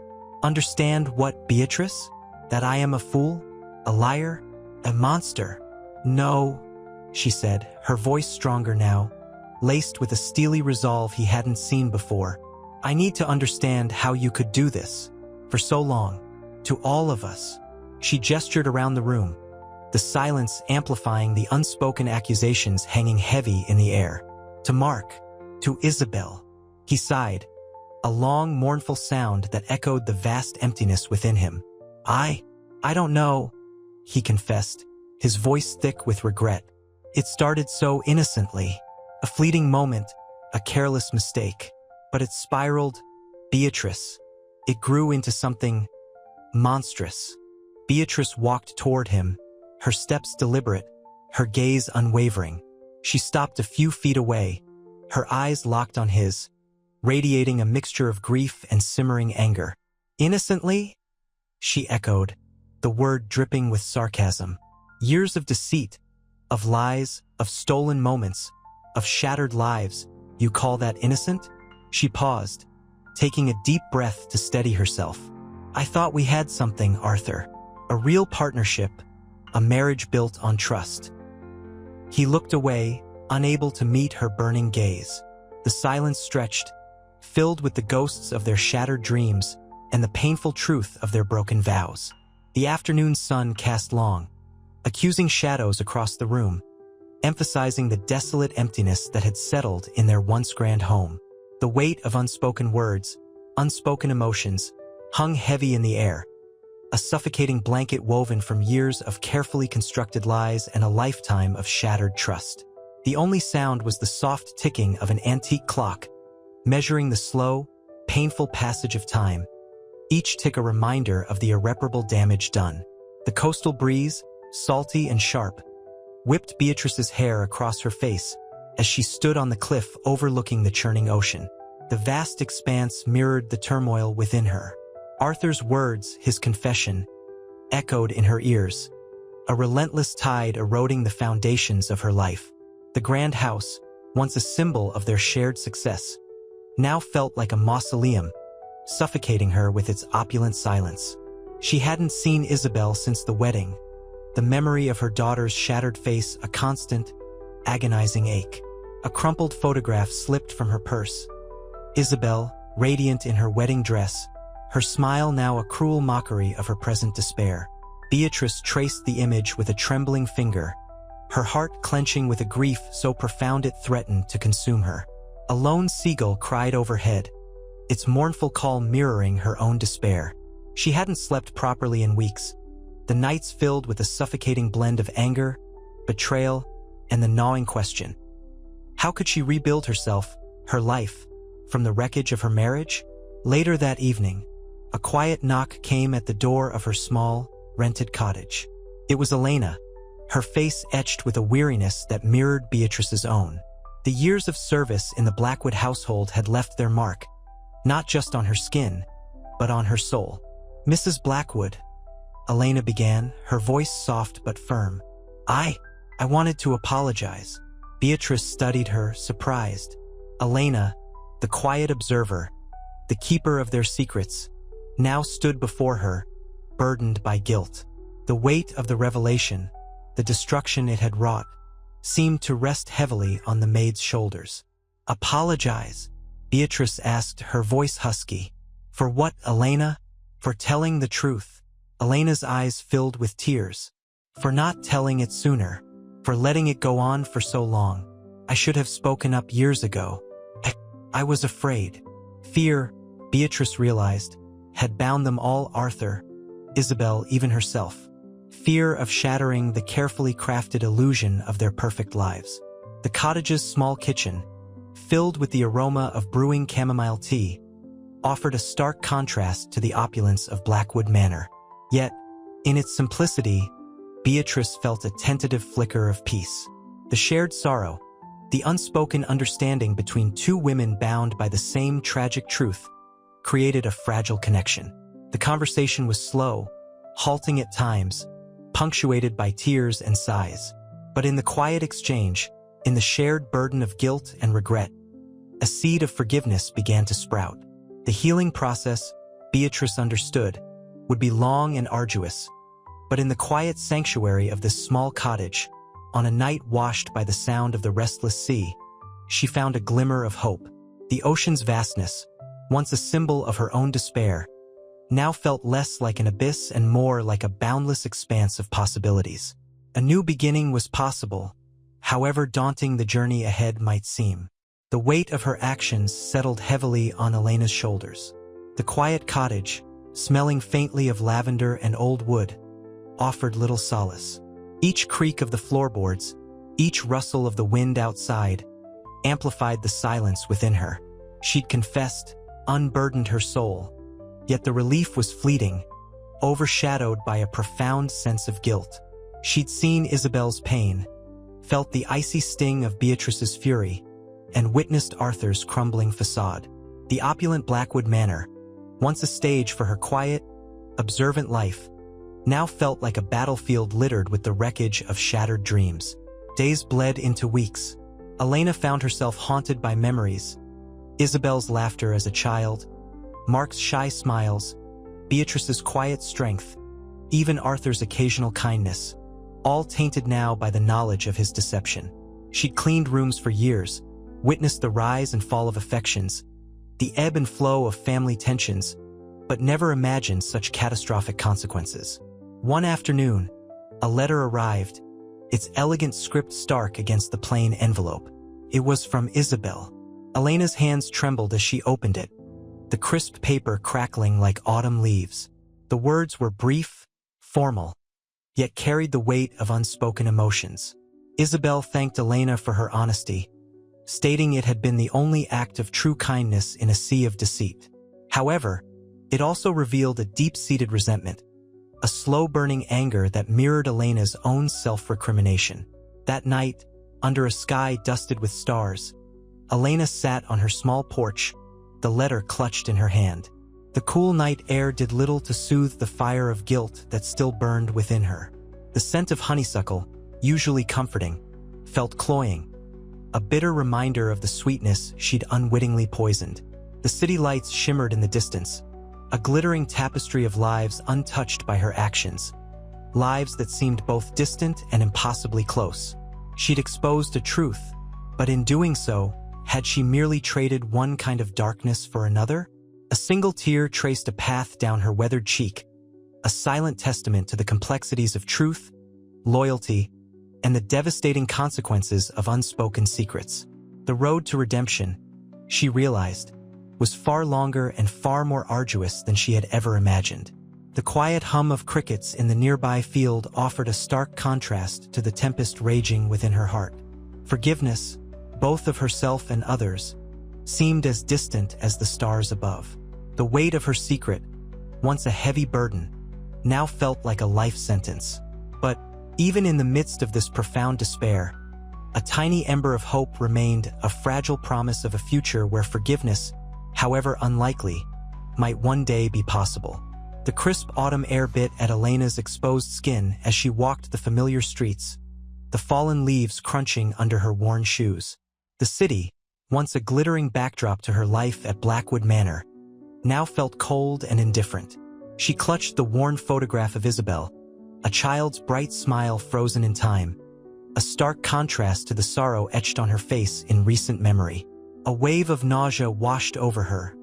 The guilt was a constant companion. She stopped at a small cafe, the aroma of coffee and warm pastries a faint comfort. Inside, the air was thick with the murmur of conversations, a stark contrast to the suffocating silence of her cottage. She ordered a simple tea, the steam momentarily warming her chilled hands.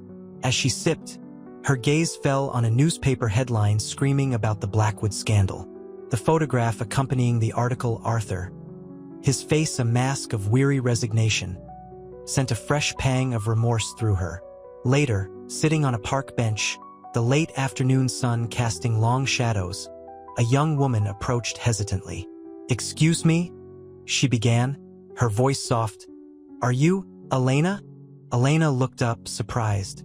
The woman was Isabel, her face thinner, her eyes shadowed with grief, but there was a quiet strength in her posture. "Isabel?" Elena whispered, her voice catching in her throat. Isabel sat beside her, the silence between them thick with unspoken emotions. Finally, Isabel spoke, her voice barely a breath. I wanted to thank you for the truth. It was painful, devastating, but it was the truth." A tear traced a path down her cheek. I'm trying to rebuild. It's hard, but I'm trying." Elena reached out, her hand covering Isabel's. The touch was a silent acknowledgement of shared pain, a fragile bridge across the chasm of betrayal and devastation. "I'm so sorry, Isabel," Elena murmured, her voice choked with emotion. "I never wanted." Isabel squeezed Elena's hand. "I know," she said softly, her eyes meeting Elena's. "It wasn't your fault. But it was the only kindness in all of this." She paused, a slight smile gracing her lips. "Mark and I were finding our way, separately for now. But we're both trying to forgive, to heal."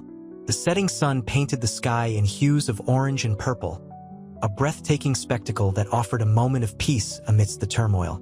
For a brief, precious instant, the weight of guilt lessened, replaced by a tentative glimmer of hope.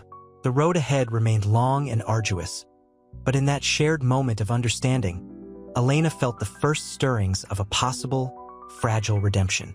The possibility of forgiveness not just for others but for herself. The mahogany table in Arthur's study felt colder than usual, the polished surface reflecting the stark, unforgiving light of the late afternoon.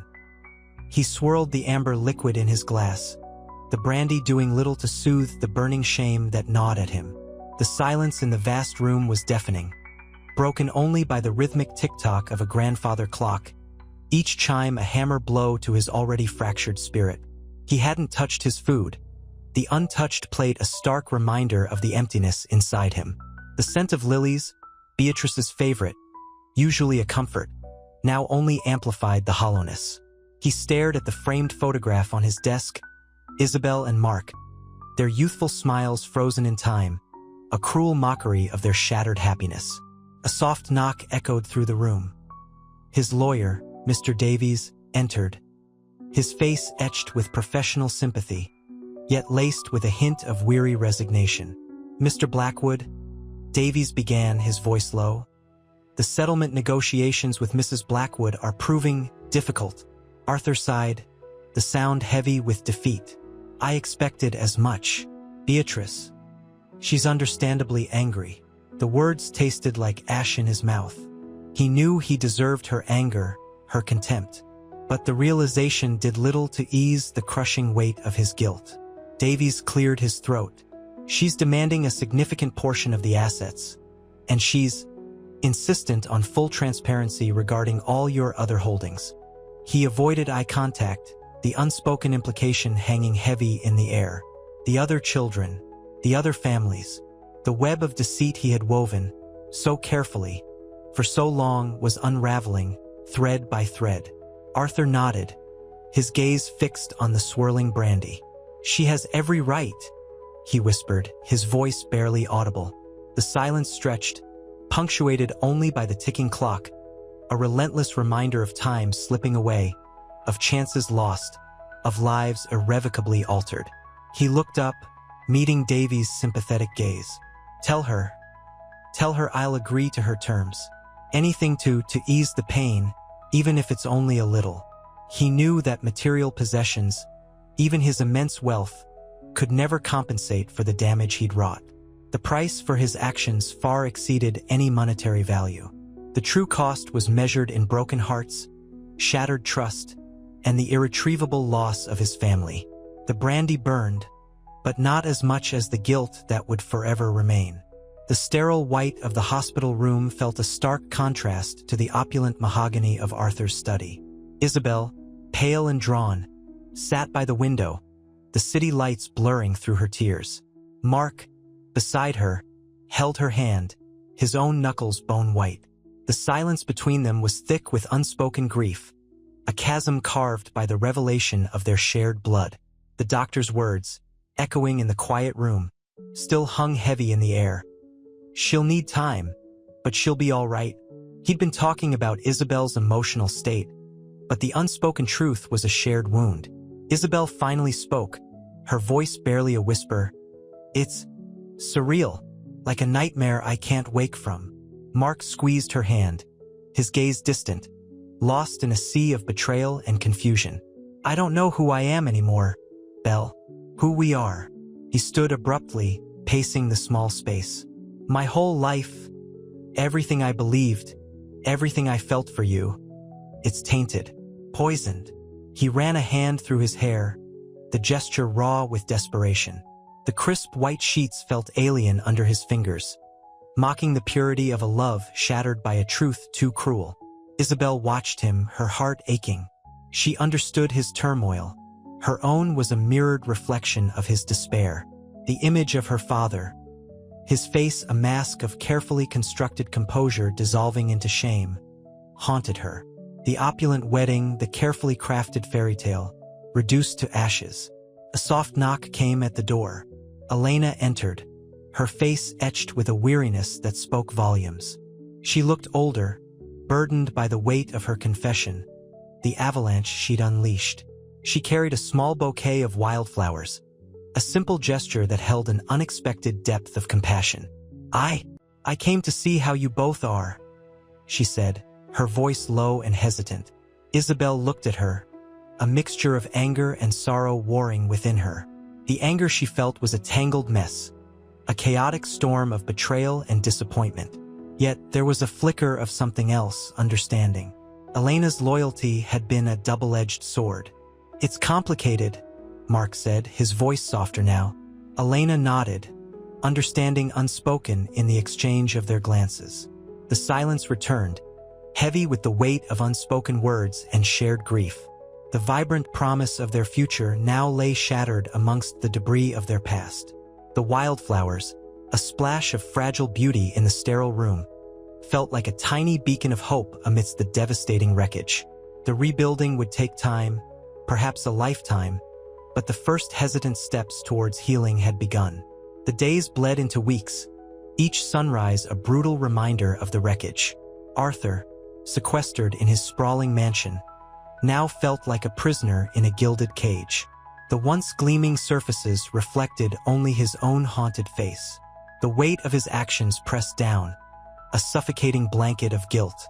He tried to reach out, a hastily scribbled note to Beatrice, a clumsy attempt at a phone call to Isabel.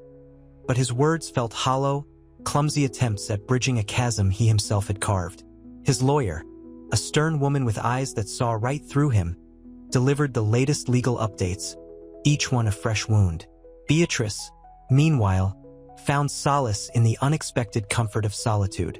The grand estate felt less like a home and more like a mausoleum to a dead marriage. She spent her days surrounded by the opulent possessions that now seemed suffocating, the symbols of a life built on a foundation of lies. The sharp tang of betrayal lingered in the air, a constant reminder of Arthur's deceit. She began to sort through their belongings, each object a trigger, a memory. The silk scarves, once gifts of affection, now felt like suffocating reminders of a betrayal that ran deeper than she ever imagined. Isabel and Mark, separate but not apart, navigated the treacherous terrain of their shared grief. Their attempts at communication were stilted, hesitant.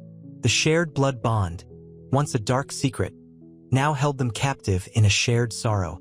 The city lights, once symbols of hope and dreams, felt cold and indifferent. Isabel found refuge in simple acts, sketching in her worn journal, tending a small balcony garden, the scent of earth and blossoms a fragile counterpoint to the bitter taste of betrayal. Mark found escape in his work, the rhythmic clatter of the typewriter a temporary reprieve from the agonizing questions that gnawed at him. He sought solace in the anonymity of the city, lost in the crowds, yet always acutely aware of his isolation. Elena, having left the Blackwood estate, felt a curious sense of freedom, tinged with the bitterness of guilt. She found a small apartment, its modest space a stark contrast to the opulence she'd left behind. The silence, though initially unsettling, became a balm. She spent her days in quiet contemplation, the weight of her confession settling like dust, a heavy residue of a life she couldn't undo. The quiet hum of the city offered a new kind of solace, a sense of anonymity that was both freeing and isolating. The small garden she planted outside her window, a vibrant splash of color against the gray buildings, served as a quiet testament to the enduring power of renewal. Isabel traced the chipped rim of her teacup, the lukewarm liquid doing little to soothe the chill that settled deep in her bones. The city sprawled beneath her balcony, a glittering tapestry of lights that felt cruelly indifferent to her sorrow. "It's quiet," she murmured, more to herself than to Mark, who sat beside her, his gaze lost in the distance. The scent of rain, sharp and clean, mingled with the exhaust fumes rising from the street below. Mark reached for her hand, his touch tentative, hesitant. "Quiet," he agreed, his voice rough. "Too quiet."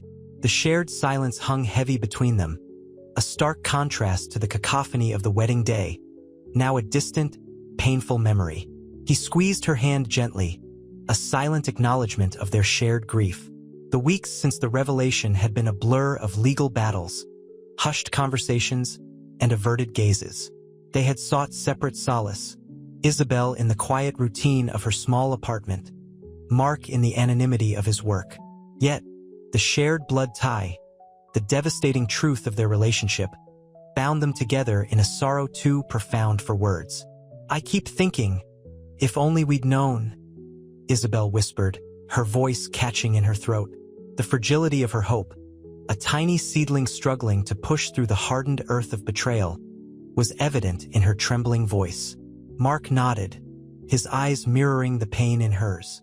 The memory of their wedding day, initially bathed in the golden light of expectation, now seemed like a cruel mockery, a phantom limb that ached with the absence of something that never truly existed.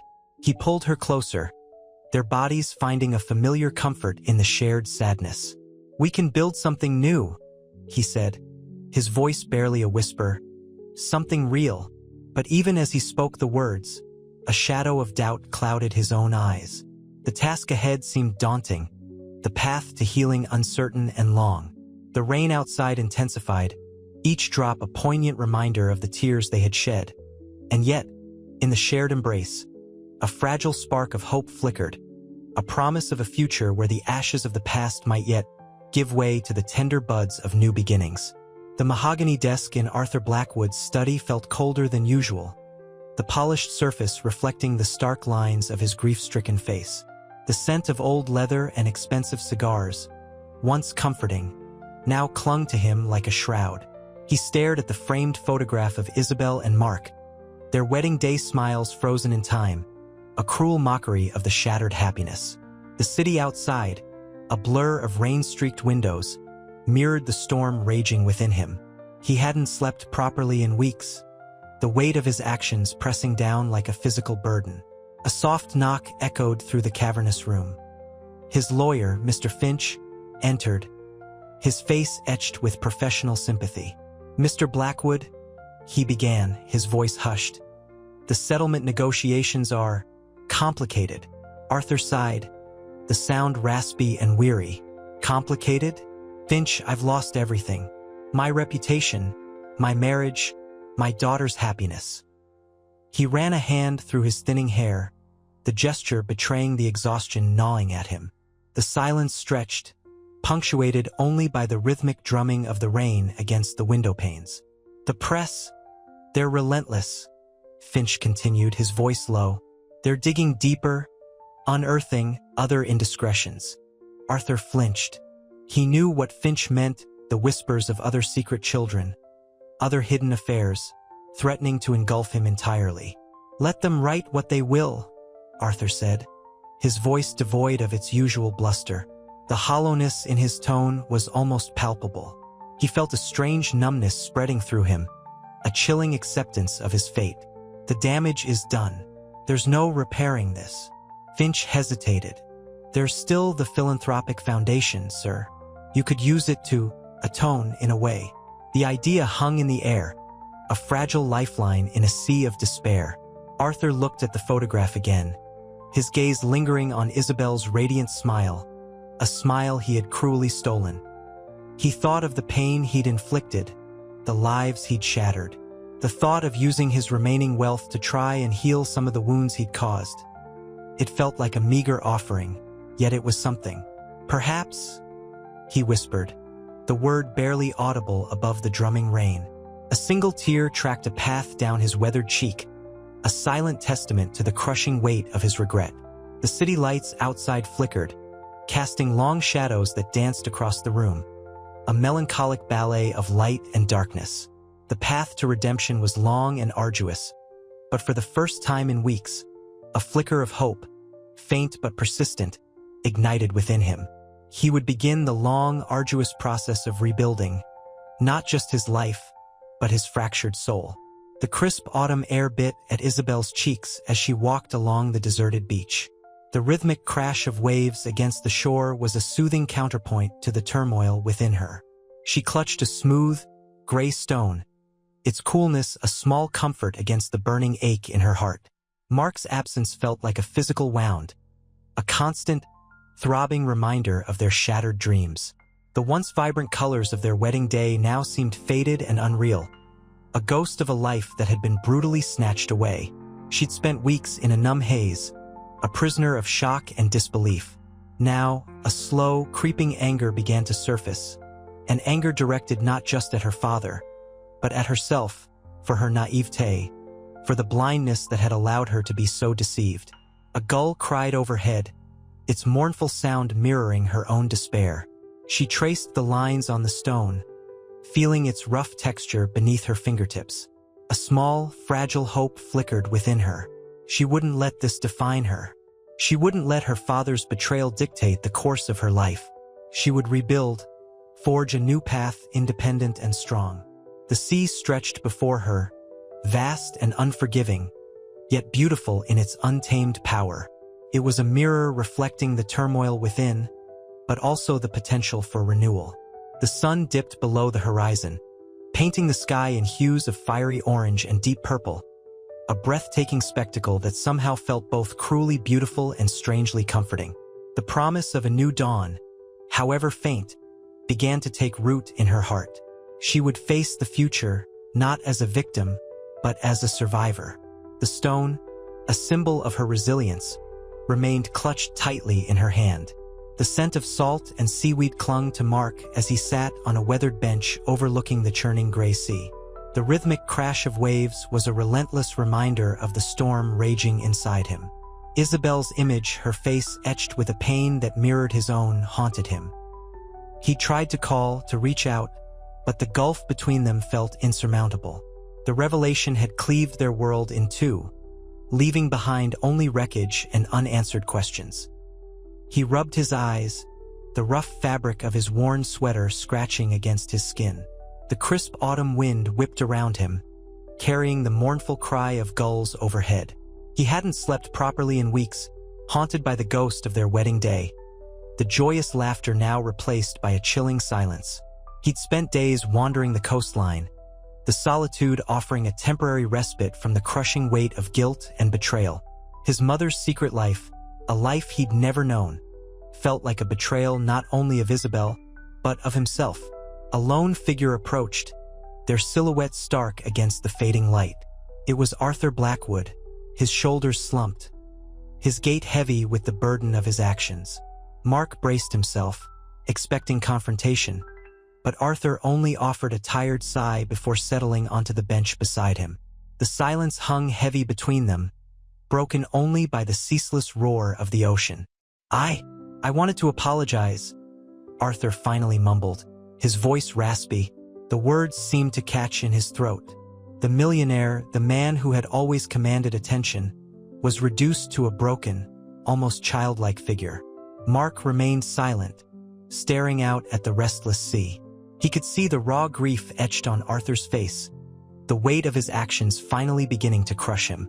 The anger that had consumed him began to ebb, replaced by a weary exhaustion. "It doesn't excuse anything," Mark finally said, his voice low and strained. "It doesn't bring Isabel back." Arthur nodded, his gaze fixed on the turbulent water. "No, it doesn't, and I don't expect forgiveness. But I wanted you to know. I'm sorry for everything." His voice cracked, betraying the years of carefully constructed composure. A single tear traced a path down his weathered cheek, lost amidst the wind and spray. "It's not enough," Mark whispered, the words escaping him almost involuntarily. He knew it wasn't enough, but he also felt a flicker of something else, a reluctant recognition of the profound sorrow that weighed upon the man beside him. The shared burden of the shattered wedding, the implosion of their families, connected them in a way neither would have ever imagined. They were both victims, in different ways, of a web of lies and deceit. The wind continued its mournful song, but in the desolate landscape, a fragile understanding began to bloom, a first tentative step toward acknowledging the pain, the shared responsibility, and the long, arduous road to healing that lay ahead. The biting November wind whipped Beatrice's hair across her face as she stood on the balcony of her rented cottage. Below, the churning gray sea mirrored the turmoil within her. The opulent Blackwood mansion, once a symbol of her carefully constructed life, was a distant memory, a ghostly silhouette against the darkening sky. The scent of brine and wood smoke, sharp and clean, offered a stark contrast to the suffocating sweetness of the jasmine that had once perfumed her garden. She clutched a chipped teacup, the porcelain cold against her trembling fingers. The divorce settlement, a bitter pill swallowed with forced composure, had given her financial security, but not peace. The emptiness gnawed at her, a constant ache that no amount of luxury could soothe. She'd spent weeks avoiding the press, the relentless scrutiny a constant reminder of her shattered world. The whispers followed her like shadows, each one a fresh wound. A soft knock startled her. It was Elena, her former maid, now a woman transformed. The years of quiet servitude had been etched onto her face, replaced by a quiet strength, a newfound dignity. Elena carried a small, worn, leather-bound book. "I found this amongst Arthur's papers," Elena said, her voice low and hesitant. "It's a journal from when he was young. I thought, perhaps it might help you understand."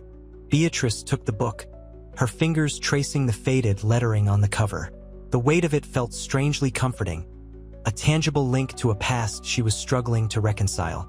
Inside, Arthur's youthful handwriting spilled across the pages, revealing a vulnerable, passionate young man, vastly different from the cold, calculating figure she'd known.